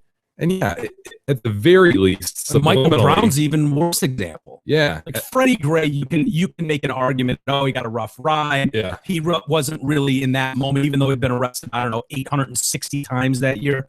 Stopping him for a pocket knife or whatever, it doesn't work. But Michael Brown's a prime example of some guy's career being destroyed, death threats. God, I wonder where he is now. Who? Aaron Milson. Aaron Aaron Milson. Milson. Yeah. Aaron Millsap. Does he play for the? I was going to say he played for. Yeah. Yeah, I didn't mean to cut you off there. No. Go My on. point is basically what I said. It's like that you can't blame these dudes. Like why would you? You can get away with I say get away with, but you can drive by that stuff and still have said at the end of the day, yeah, I did my job. I responded to the calls. I did this and that. Yeah. You're just not going that extra mile that you probably should as a cop if you're going to be the best one you can be. Yeah. But why would you under these circumstances, under, again, this narrative that's just nationwide, you're the enemy? It's bullshit. Yeah. And it's funny. The irony of it all is that this one side wants to throw this blanket thing over everybody and go, you can't look at everybody in these inner cities and label them all as the same, that they're all criminals, they're all bad. That's racist. That's racist to just label everybody. And it's like, well, you know what? It's equally racist or criminal to just label every cop that way. And they'll all tell you, oh, we're not doing that. We're not doing that. It's like, no, you kind of are. The narrative that's being spun out there is the cops are the bad guy. That's the enemy. And so I don't blame them for taking a step back and go, you know what? It's not I'm not jeopardizing my entire livelihood, my pension, my family's safety, because a bunch of underappreciated people are going to get this narrative spun, and the cable news channels are going to run with it and make me out to be a monster when I'm trying to do a really difficult job in some of these towns. Yeah, somebody's next. It's going to happen again and again and again. And it could very well be anybody. The guy you took a ride with in Redford. Totally. Wrong place, wrong time. Certain person has a camera on. Something happens. Something happened to a man. Yeah. And all of a sudden you're the story. And you can spin those stories any way you want. The fact is, most people don't read very far into stories.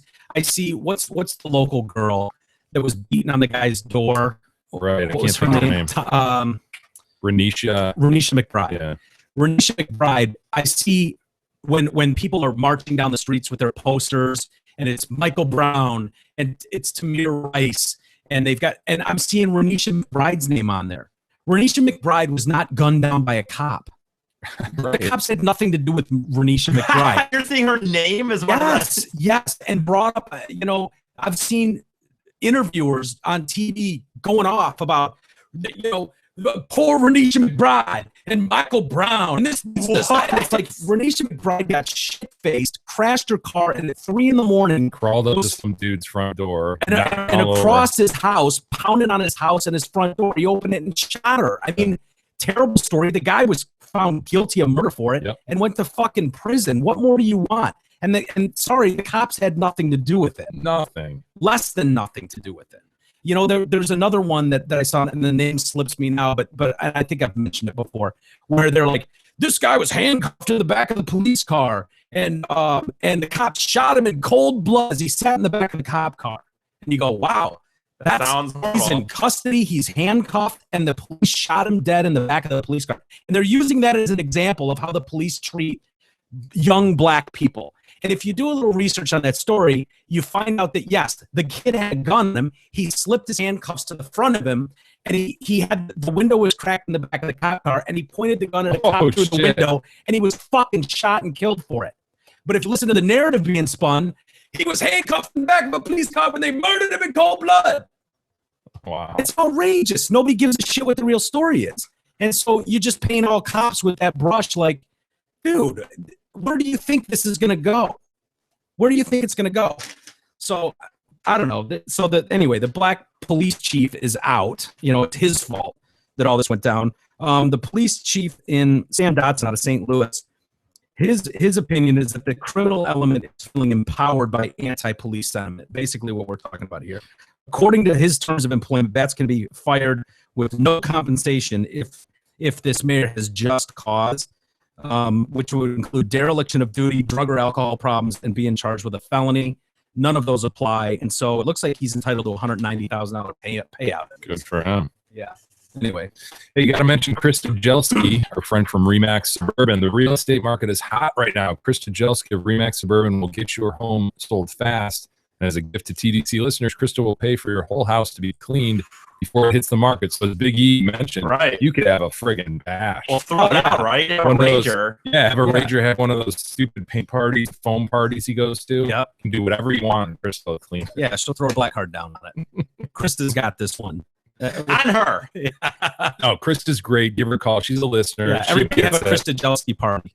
I call it a Jelski. We're all having a Jelski this weekend. Start going out. Blow it out. Move the furniture out. We're having a Jelski. Yeah, we're time to get a new house anyway. Your house is boring. You're sick of it. You want a new house, you know? Well, putty. I think that's probably true for most of you. I want an invite to a blowout Jelski this weekend. I'm having a blowout Jelski in Milford. Let's go. Doesn't sound good. Blowout Jelski. How's a Jelski? Yeah. That doesn't sound as good for a nice female sponsor. Yeah. Okay. All right. Hey, check out her website, Krista's website at KristaSellsHouses.com, Krista with a K, or call her anytime. I thought it was a CH. No? No. You don't spell Krista with a CH? That's weird. Call her anytime at 586-918-0900. Have a Jelski. Have a Jelski on us. Sounds like a drink. I'll have a Jelski. Well, it kind of is. It sounds like. I'll have a dry martini. Oh, I'll have a Jelski. Ooh. Jelski, extra lime. That sounds good. I'll have what he's having. With 2 limes. Staying on the race topic just for a moment. Yes, sir. I love stories like this. A professor, and I don't remember this one. I remember another professor, I think. Maybe you'll remember the name, but I think it was a different professor that we were talking about before that made some pretty outrageous remarks. Yes, this is a different one, I believe. She resigned after a controversial she saw some racist tweets. She's accepted a new role at a university which celebrates her anti-white views. Dr. Sandria Robinson, of course, she's black. She quit her job teaching sociology at the University of Memphis back on June 11th and telling Twitter followers she would not let her daughter go to a school with snotty, privileged whites. That's her quote, snotty, privileged whites. Well, there are some of those out there, right, Mike? You'd have to admit. Yes, there are. There are also snotty, privileged blacks. There are snotty, privileged anything. You know, I don't think it's exclusive to whites. Chinaman? Oh, wait. I don't feel like Chinese tonight anyway. Had a stutter there. She's continued in the week since tweeting that whiteness is most certainly and inevitably terror. Whiteness is. Wait, say that again. It's most certainly and inevitably terror. Yes. Well put. Mental health services prevent white people from acting how they are conditioned to act. How are we conditioned to act? What?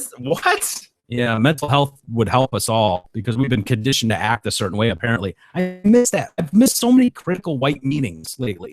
I know. Seriously, I don't remember that being a topic in our last you had those meeting. classes in elementary, middle school, and high Yeah. school, so Yeah. you learned it.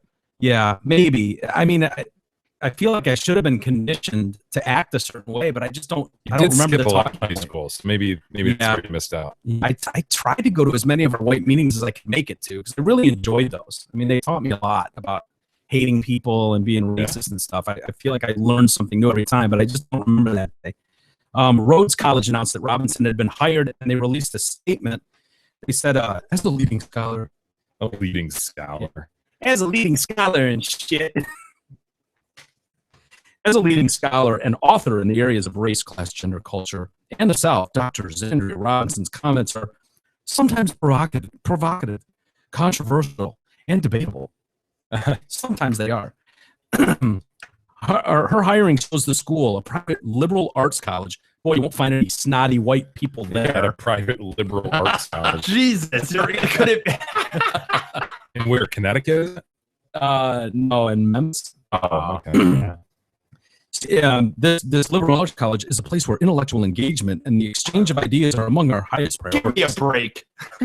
Their statement continues by saying, she was hired for a faculty position in the Rhodes Anthropology and Sociology department that calls for expertise in particular areas, specifically gender studies and social movements. Oh, imagine those classes. Yeah, that'd be awesome. Wow. Gender studies and social movements. Can you imagine the intellectual engagement during those discussions? At a private liberal arts college? I mean, with a racist black teacher? Yeah. Imagine how one-sided that discussion would be. It's just the whole classroom would just tip over. Yeah, good luck challenging her on her view, too. Right. I'm sure you'll end up well. Her expertise in these areas, her extensive understanding of the complex problems of race in American society, her deep roots in the Memphis area, and many years of successful teaching experience made her an attractive candidate for the position. The statement comes despite a blog post she wrote explaining she was initially turned down for this job. Some of her soon-to-be coworkers have even spoken out. One professor of economics, John Murray, says, it does seem kind of crazy that we're inviting a person to come teach on our faculty who seems to dislike a chunk of our students. Right. It does seem a bit odd. Yeah. Yeah, you can On a always very tell. basic racial level. That's the thing, right? Yes, it's not right. just presenting different views. She's emphasized the hatred for Well, no on matter a what they've level of done race. or what, Yeah, she doesn't know these people. No, you're right. She doesn't, and it's I mean, clear. from the get-go, she has a negative opinion of them. The test is just substitute black for white. Right. In those statements. Imagine any professor in any college or high school anywhere in this country of ours where you could make statements like she did and substitute black for white. So if you said, I'm not letting my daughter go to some school where they got snotty privileged blacks. Imagine that. Blacks. Blackness is most certainly and inevitably terror. How mental health services could prevent black people from acting how they are conditioned to act. Imagine that Front fucking page statement. news. Imagine that statement. Mental health services could prevent black people from acting how they are conditioned to act. That'd be above the fold, Jay. That would be above the fold. You're right. It's a newspaper. That's remarkable that you could make a statement like that about like when you see all the racist tags being thrown at people, and then people like this just kind of slither through and are teaching the youth of tomorrow. Speaks to the incredible liberalness of our nation's universities once again. Is that ever going to change, by the way? Do you see that changing at all? No. Yeah. Yeah, I love that college. I shouldn't say that though. There are pockets of conservative schools, but overall, dude, that's what it is. Like, right. The free thinkers are. Oh, are give gonna me be a break, right? viewed- They're going to allow liberal thought. That's the whole right theme of free thinking and so forth. So What is the point of liberal thought? Like, seriously, like I'm beside myself when I see some of these social things that happen that are end up above the fold in a newspaper or end up on the lead story on every network, and you're going, yeah, from a distance away, looking at this scenario, you can just see right from wrong. Like, what is the why does it end up where it's like you can see something else there that I'm not able to see? I just don't get it. People look through different lenses at things.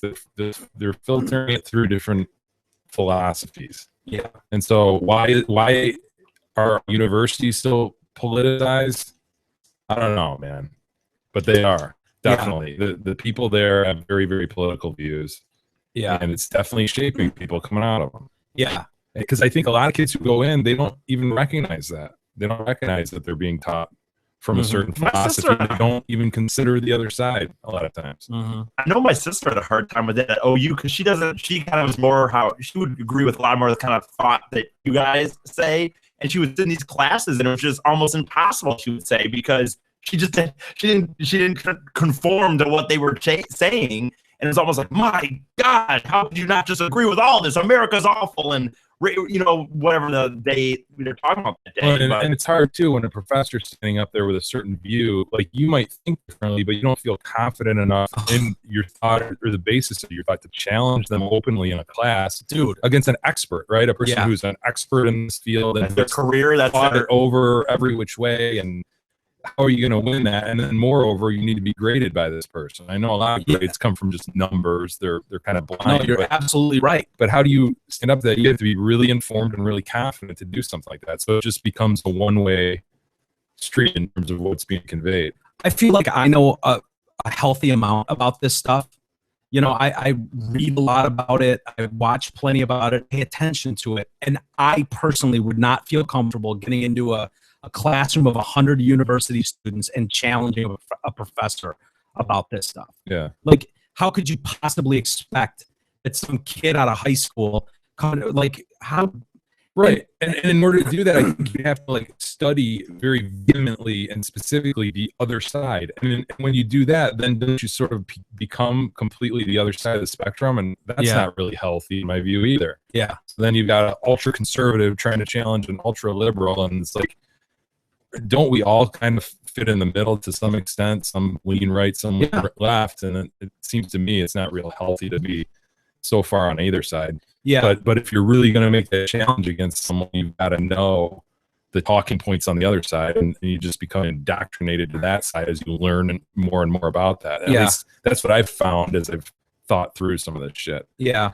Maybe, I don't know. And maybe it's just these social classes and these where it applies. But it seems to me that a teacher's job, much like the problem I have with reporters, where I'm not interested in your opinion, reporter. Why don't you tell me what the news is? Why don't you teach me something? Teach me things that I can learn. I'm not interested in how you politically feel about all these subjects. That's not what I'm here to do. I'm not here to learn what your ideas are. I'm here to get informed about stuff and learn how to do this stuff, and then I'll form my own opinions about stuff. No, and that goes to the basis of what this whole conversation is about. Why are the universities so politicized? Yeah. And why are they leaning so far left? Yeah. It's not fair to somebody like you who just wants to learn right down the middle. Yeah. Give me the facts and let me judge. I don't need a professor standing up and telling me what an injustice it is that Michael Brown was shot dead. Like, that seems like another spin angle. I don't know. This will make you happy, Jay. I know you're a big Facebook fan. Oh, I love the book. Oh boy. The book. I hate the book, for the record. Yeah, I know. Most people do. When you open Facebook, did you notice anything different recently? I did not. No. Yeah, I didn't either. And I would think and hope that most other people wouldn't either. But a small change, but an important one, Mike. Yes, very important. I'm glad you said that. They've unveiled their new, almost identical logo just last week, and some other design changes have been revealed, this time to the friends and groups icons. You're familiar with that, right? Where they show a couple. I guess I've seen that in passing and never thought about it for a second. Who has? A Facebook. Like, just give me to my information, all my crazy memes and dumb shit people are saying, right? Yes, that's all we want. So I can partake in saying dumb shit. Facebook manager has revealed how the woman in both icons is now in the forefront, and she has a different hairstyle. Wow, good for Facebook. Yes, good for the book. Very progressive. Very progressive. The previous icon positioned the woman behind the man's left shoulder with what resembled a straight bob haircut. Well, the woman in the icon now is in the forefront with a little different hairstyle. The man's hair has also been softened and his shoulders have been smoothed down. So the prior one was clearly created by a man, so as to put the woman in his shadow. Well, I mean, the man did develop Facebook, so the woman decided she could put whatever she wants on the icon, but whatever. What do I know? Can I see the difference? I've never even seen these, even though I'm in several groups that we're on. Yeah, who would notice that, right? It's so small. It's the thing for when you set who can see. I know. I mean, stuff. I see it. You recognize it when you see it. Like, Yeah. everybody goes, oh yeah, I've seen that. I don't know where I've seen it, but I've seen it. So what? So they're just making this a big, they're throwing this out of the press, like, hey, look at us. Yeah, feminist movement Look how shit. great I mean, we this is, check this off the list. Hey, look what we've accomplished. The thought process behind the changes have been explained by the design manager, Caitlin Winter. Ah, yeah, good for Caitlin. Yep. The previous icon positioned the woman behind the man's left shoulder with what resembled. No, she goes on to say, Ms. Winter said she was dismayed to find that the female symbol had a noticeable chip on her shoulder in a location where the male would have been placed. So there you can see, if you look at that shoulder there, it looks like she's got a chip on her shoulder. Oh, yeah. So reading way too much into this. Yeah. Who could ever even seen that? Nobody. Caitlin. Oh, Caitlin Is did? Caitlin even a chick's name anymore? I don't know. I'm not sure. You know, There are no guys and girls. It's kind of like Pat now, I guess. She experimented with lining the two icons next to each other, but she said it looked like a two-headed mythical beast. But I got a question. If we're just all equal and gender is what it is, you can be whatever, you can be a guy, girl. Why does this even matter? Why should any of them be at the forefront? Why not just have? I don't know. Like, because girls are just, we're all, I don't know. Well, I'll tell you what our Maybe thought it doesn't. process was. As a woman educated at a woman's college, it was hard not to read into the symbolism of the current icon. It was? The woman was quite literally in the shadow of the man. She was not in a position to lean in. So she decided to place the woman in the forefront. Way to go, Caitlin. Yeah. You're making some real strides. Oh, I would love to see it. How petty is this? the regular Susan B. Anthony. Yeah. I would love to see a survey of, make it 10,000 people, make it a fucking million. Whoever even saw this image and even could have said what was actually, you know, the distinction here. Yeah. Make it, like, I just don't think anybody ever has looked into that. Right. I don't think so either. Yeah, it's absurd. And if this is where we're at with the feminist movement, where this is considered some sort of victory in the game, I don't know why it bothers me. The things that I see people bitching about with stuff like this, where there have been real struggles for real equality in races and in sexes and stuff like that. And you see how far this country's come, and it should be proud of those steps. But to get to something as petty as this, like, the woman's clearly in the shadow of the man in this icon. It's like, really? One of them had to be now? in the front. One of them had to be in the back. If that's the design you want. I mean, Yeah. It is the way it is. Okay, and then bring her out. Sure, whatever. Yeah. Okay. Put Does that anyone behind. care? Would anyone notice? The thing is, I think it's retarded, obviously, you know, whatever. But if they had just changed this and not said anything about it, and then eventually someone did notice it, and then they kind of said, yeah, well, we noticed this, we thought we'd change it. But the idea of making a release about it and print, you know, that's where, to me, it's like, look at us, look what we did. Yeah.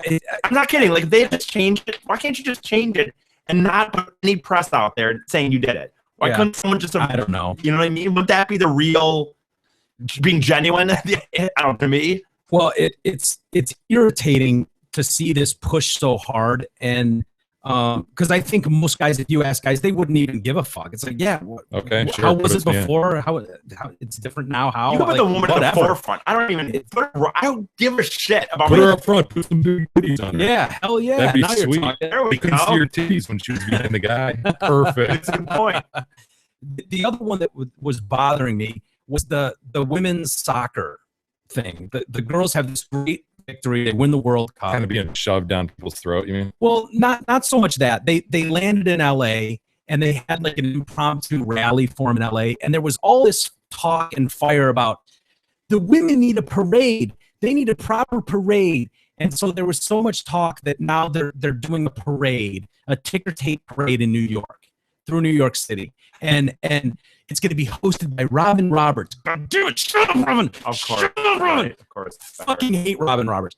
It's going to be hosted by Robin Roberts. And all I could think was, they're like, well, the men win the Super Bowl and they get a parade. The men win the World Series and they get a parade. And I'm sitting here going, yeah, there's a difference, asshole, and it has nothing to do with sex. The difference is, if the New York Giants win a Super Bowl, they're the New York Giants. It makes sense to have a parade roll through New York City for the New York Giants. The Red Wings win a Stanley Cup. It makes sense to have a parade roll through down Woodward.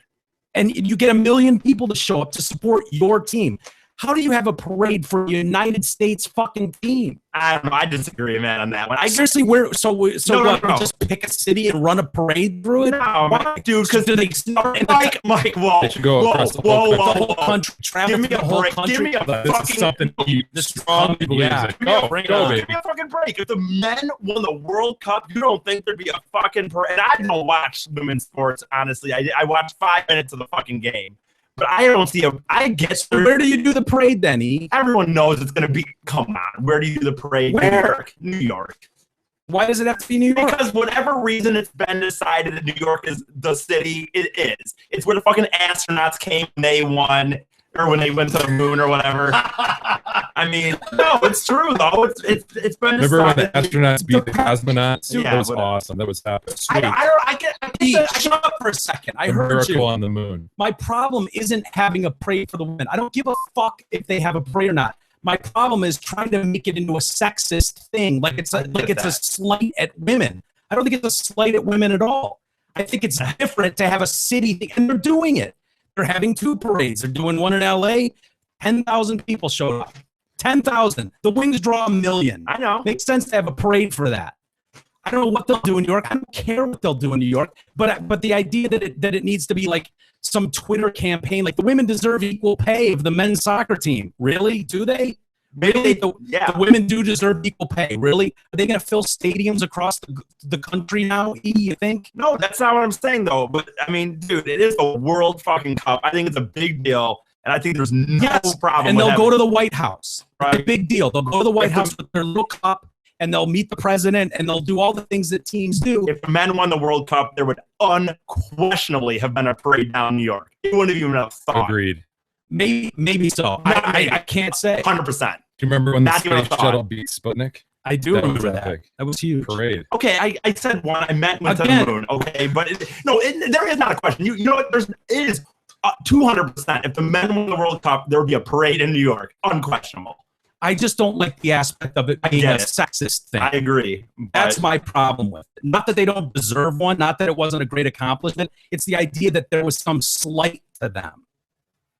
And now we need to change it and go, oh, wow, this is an outrage. It's This is outrageous. I don't know if there's His point is it's being viewed as a lesser win. Like it's not as important because it's a women's sport. I don't necessarily think there should have been this campaign that was sexist, but honestly, and again, I don't watch female soccer necessarily, but it's a World Cup. It shouldn't even have been a question anyway. It should have been, we won the fucking World Cup. When is the parade?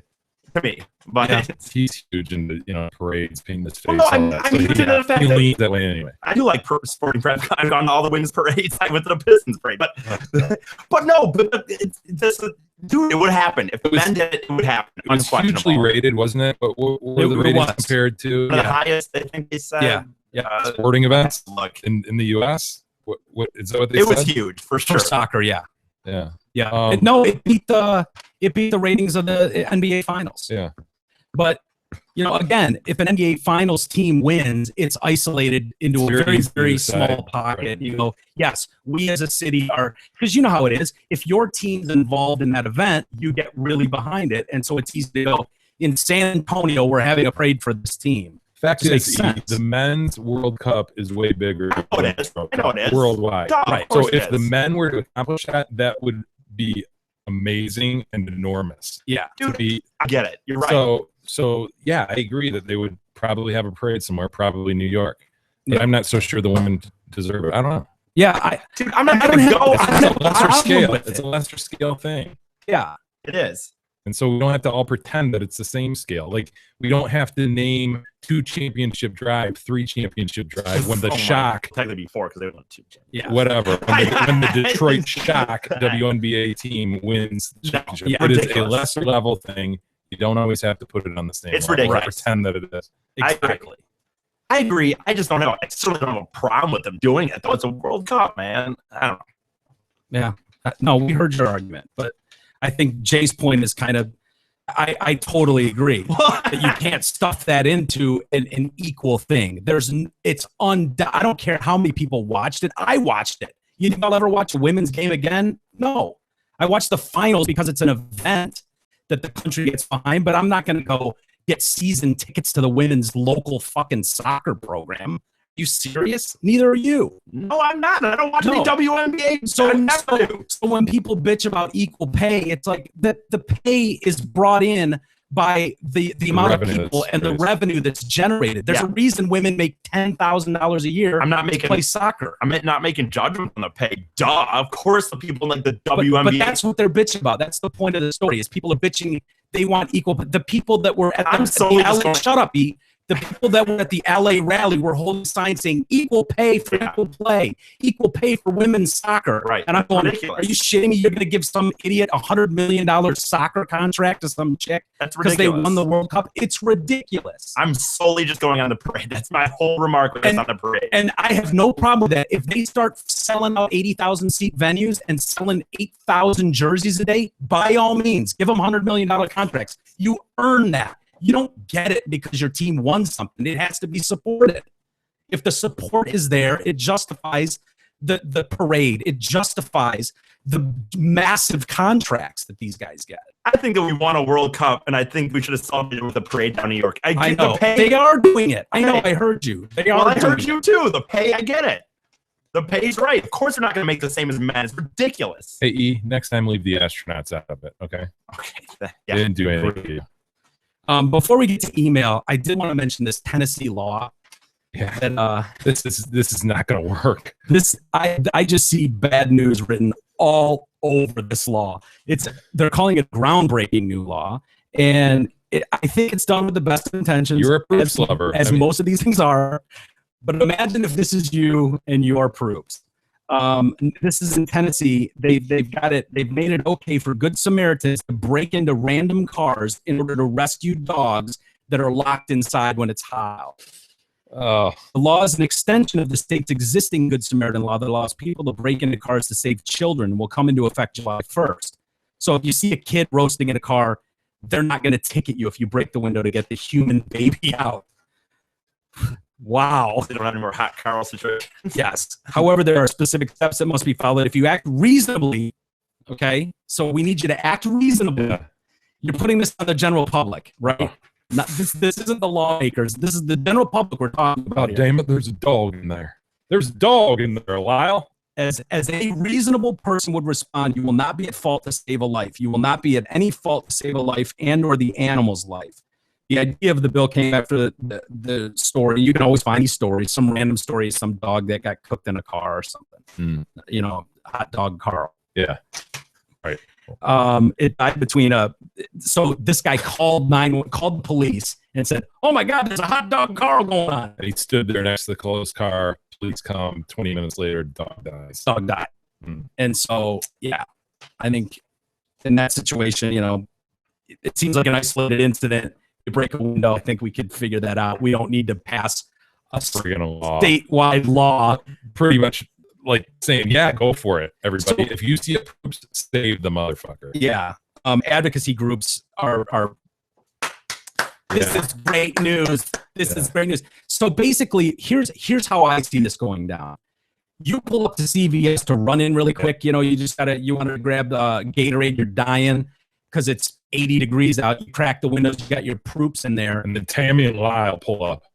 Look at that proop. Oh, damn, Lyle. The dog's in there. We got to save him. Get a brick, Lyle. And then you walk back out to your car and you got 4 smashed windows and some white trash idiot standing there. And you're like scolding you. Yeah. And you're like, dude, I just ran in there like literally 20 seconds ago. Refusing to give the proofs back to you. Like scolding you and keeping the proofs, like citizens sort of arrest type deal. And here's the other problem with this. If Izzy was sitting in the back of a car and some guy was going to be a hero and save the day and throw a brick through there, Izzy's going out that window and she's probably not going to stop. She might just take off. And then that proops runs the serious risk of being plowed by a car in the street. I won't say good news out of Tennessee. I won't say it. Thank you. I appreciate that. No, I would never say that. Well, of course the proops would, because Izzy has no control. And if I was a car thief, or if I was just a regular thief, I would search through the streets of Tennessee looking for any car with a dog in it, and then smash the windows, compile whatever you can, and if you look like you're gonna be caught, you just drop and go, "Oh, I was trying to save the dog." I don't know. But if it looks like you can get clean getaway, you're fucking gone. Take off. Point.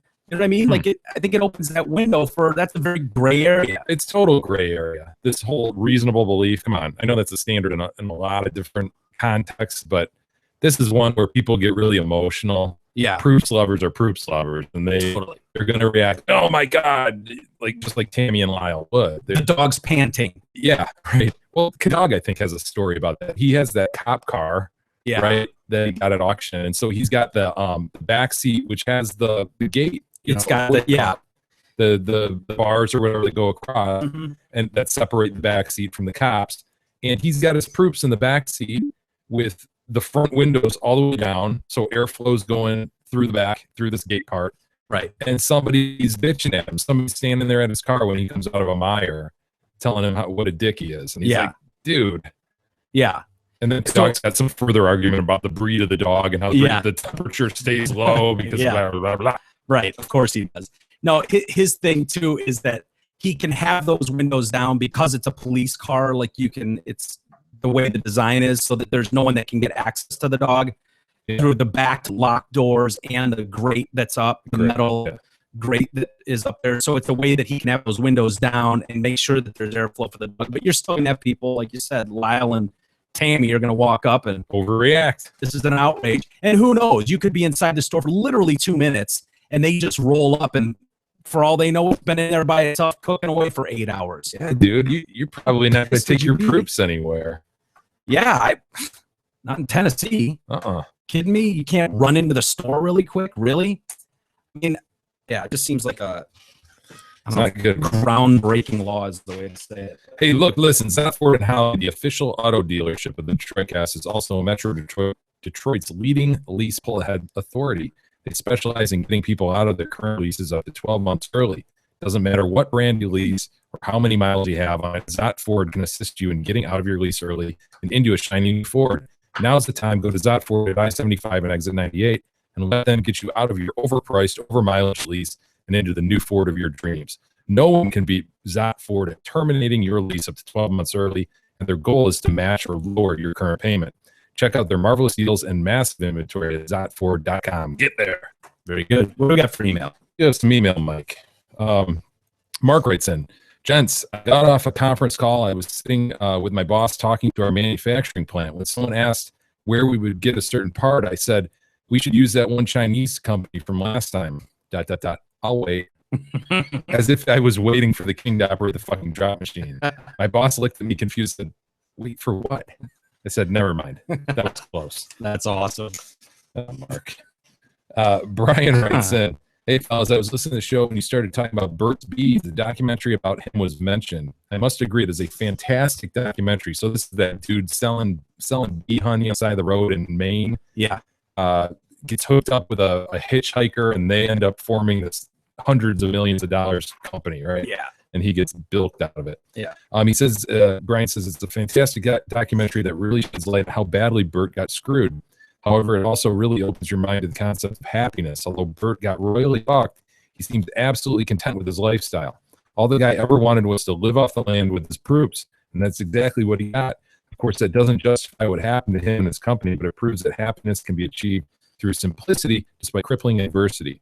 Well, that being said, after watching the documentary, I decided to never buy a Burt's Bees product again. If you haven't seen the doc, check it out. Winky face.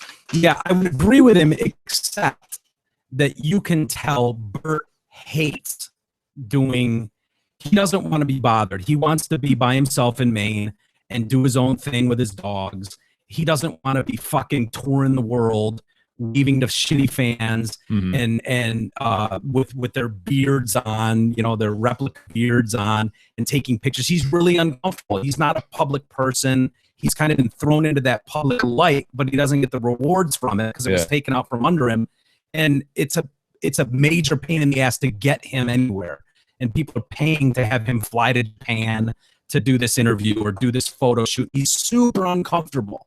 So you would think a guy like that, he would have made his millions and then wouldn't have to do that shit. So yeah, happiness, I don't know. Yeah, he's happy enough, I suppose, but you could tell he was extremely uncomfortable in a lot of those situations. Every time I see him, he reminds me of the late Ernie Can man up at Michigan State. Familiar with Ernie? No. Dude, it's a guy with a big beard. He rode a bike around. He had really short jean shorts. Would collect cans out of the classrooms after students left. Yeah. And everybody knew him, Ernie the Can Man. He'd go all around to the buildings, collecting cans. He had these Chiquita can boxes that he put on the back of his bike. Yeah. He'd tool around and collect cans, turn them in at Quality Dairy. Yeah. And the rumor, of course, was always actually really rich, right? There's those rumors about bums like that.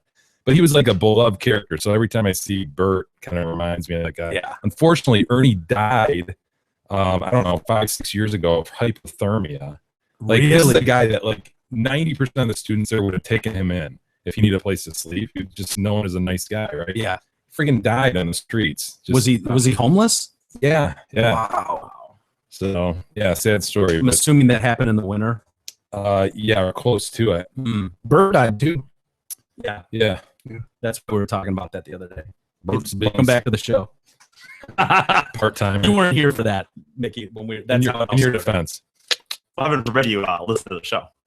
Yeah, what do you do on your off days? You don't listen. You're not a listener. He's not. Have you ever listened? I've listened lots of times. I did not listen last week. That was a click for me. The first one today. Anonymous writes in, good evening, gents. Listening to episode number 376, and you started talking about the sex code. Oh, how could I forget that bitch? I was listening to this and just had to vent and let someone out there know that I live this life.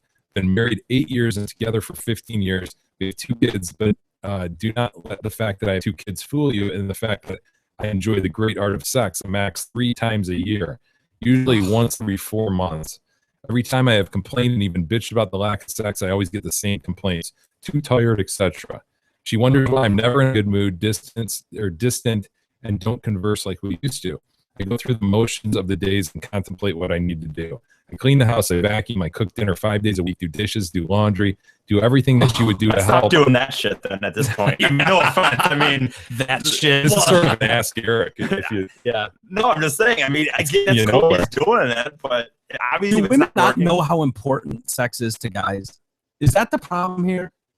I think some of them do, and they're just complete bitches about it, and they want to withhold it and use it as a tool. Yeah. I'm just saying. But I just, here's my thing. Like, don't they like it too? My understanding is they do. So clearly, some of them do. You don't hear many stories of Al Bundy's of the world where some guy is just being badgered by his wife to have sex all the time. Like, it's always the story of some guy desperate to get a piece from his wife who's, for whatever reason, never interested. And then this guy's wife, as you say all the time, but this guy's wife that's even writing in, eventually he might cheat on her in some capacity if he hasn't already, who knows? Yeah. And then she'll, I can't believe it. Yeah. Oh my goodness, 3 times a year. Yeah, still doesn't get me anywhere closer to having sex, says Anonymous. Uses it against me, and you will probably tell it has led to the downfall of our relationship, and not sure how much longer it will last. Oh, dead fish. Yup, that's what it's like too when we do it. She wants what she wants, doesn't give a shit about what I want, and wants the deed done quick. Yup, lots of fun. Ugh. Keep up the great work as you get me through most days when I'm truly feeling down in the gutter of life. Oh, neighbor to the north, Anonymous. Oh man, I know dude. It sucks you have kids, man, but you got this one life, as corny as that sounds, man. You got to get out of that. I mean, I'm sorry. I know it sucks. 2 kids. But you can't just leave her because of that. But it's got to change. Yeah, you can. I mean, can that change? I don't. It's not going to get better. Counseling? I don't know, dude. I don't know how it changes, but that's brutal. It's got to. They can't be. Yeah. Start cheating on her. That's what I would do. Yeah, that's a good call. I like that. I like the way you think, son. Ask Eric, essentially. Stacy writes in, listening to 376 and this bitch going on and on about the times to ask for sex. She's a total cunt. I don't think she's kidding at all. What a twat. Yeah, I didn't think so either. No, she didn't look like it to me. It didn't look like a joke at all. I mean, okay, she's a blogger, so this isn't like, it wasn't like just it wasn't a random chick just on Facebook and this thing went viral. She is, right? She blogs on a regular basis, so this is a regular thing with her. She has a channel. Yeah. Stacy continues, I agree with the idea that husbands need to help get their wives in the mood, but come on, as Jay said, this chick sucks. Stacy. And by the way, Stacy, best wishes to your Proops. She attached a picture of her sick Proops. So. The other thing that's disturbing about that is that chick's 31. I know. Oh, dude. You're a 50-year-old, maybe, 60-year-old, and it's like, I've been there, done that. But at 31, you got to be banging all the time. Yeah, it's weird. Trevor writes in, the slim sloth, Nana's bitch, the neglectful father, and the nerds. I would like to speak out in favor of allowing Eric to continue to tag along and or continue to leech off the DCast. Many times he can be irritating, unclean, a dick who habitually acts like an utter mongoloidish tard minus the retard dick. Yeah, I agree with almost everything said there. That characterization. Very well said. He wants nothing more than to push his sad to look at burn victim dick into TCG's realtor ass. Boy, he's really painting so a picture. Yeah. With that said, I think Eric is an irreplaceable part of the show. He takes the role of the punching bag who absorbs the endless stream of verbal beatings and the occasional physical beating. He also adds great insight like his World Cup discussion that he's shared with Mike. Fuck you, Mike. Okay. No other member of the cast could take that sort of beating on a daily basis. One, Mike would put up a tough front, but he would undoubtedly binge eat when everybody leaves the studio to counteract the emotional pain. He does that anyway. I identify as thin. That's bullshit. This would cause him to regain the weight that he imaginarily lost. I identify as thin, and I would appreciate listeners recognizing that. Dude, Jay would become furious immediately after any extensive verbal attacks. He's not used to it. After he is done beating the shit out of lawyer's Eric. not used to verbal attacks. After he's done beating the shit out of Eric, he may resort to beating Gab, Manny, Russell, or worse, the sweet pie. Nah. He would use them stealing his peanut butter as an excuse, but the listeners would know the real reason. Yeah. 3, neither engineer would be able to take it. K-Dog would be too sensitive. If you don't believe me, look at the man bun. Mickey would also be far too sensitive. He once snapped at me in a previous email after I called him a second-string engineer. It went to his sensitivity while receiving criticism. I'm fairly certain sensitive is not a word I would use to describe me. Yeah. What? Yeah. I do think you can say what you want, Mick, but I think if you really did have on a regular basis people just pounding you, it'd be a little harder than you realize. Well, yeah, I'm not into dudes. I'm not talking or about dicks. sex You know at what I mean? all. I'm talking about verbal pounding. It is remarkable the amount of pounding that he takes. Yeah, like a man, by the way. Well, as Trevor For sure. continues, that's his point. The reasons above are clear evidence that without you, the show would break apart like Eric Daniel Hyman will in November. True. You keep your head up and look us in the eye while we're shitting on you. It's all out of endearment. You're truly a rare breed. I'm all for that except for the looking in the eye part. With the eye Backhanded contact. compliment. I know. I'm fine with it. Those are compliments I'd rather take. Backhand compliments. Ron writes in, highfalutin lawyer, that stupid, annoying made of Proops, word lover, and casino cheating Big E. I'm way behind on shows, and maybe someone already mentioned this, and if so, then feel free to ignore the email. I wanted to let Big E know that he didn't actually get away with anything on the roulette win with his red 3 on the Vegas trip. Okay, remember that? Yeah, I didn't. When they pay off a number hit, i.e. a field bet, they actually give you your 35 chips as opposed to leaving you pay off next to your bet like they do on the even money, outside bets, odd, black, etc. And leave your bet, your chips on the number, hence the payoff is 35-1. You following that? Oh, so they don't give me 30. If it was a payoff of 35-1, they would take the bet off. I don't follow it. Yeah. From what I can, here's the thing. I get that he obviously knows gambling, so I'm not going to probably be able to win this. But anytime I've gambled in my past, I've played roulette several times, and I have numbers hit. They pull all the shit off. You know, they give you your 35. They pull them all off, and then you have to bet again.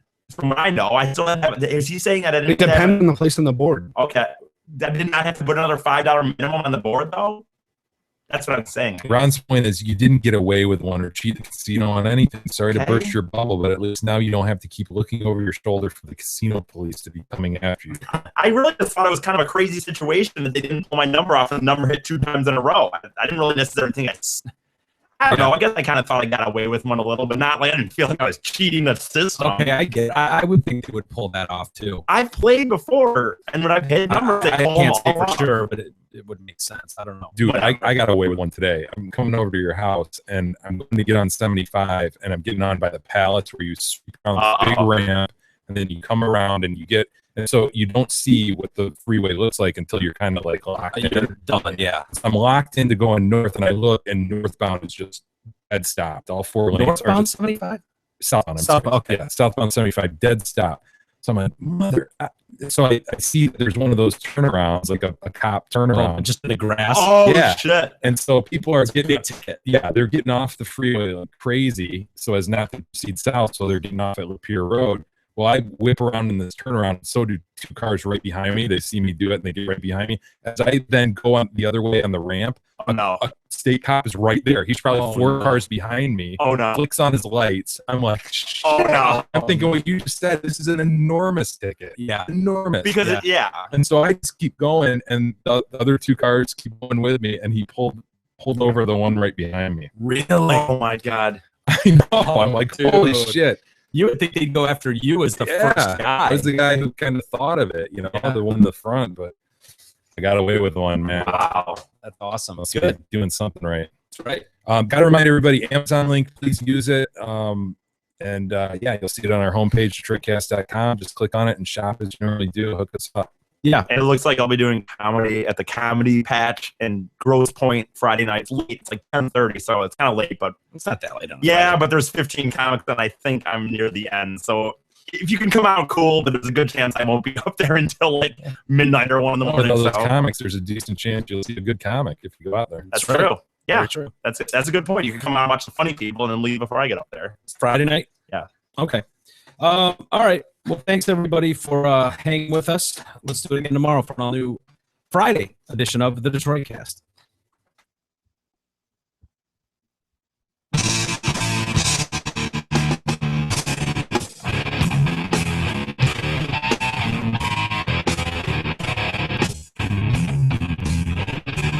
You've been listening to the Detroit Cast with your hosts, Mike and Jay.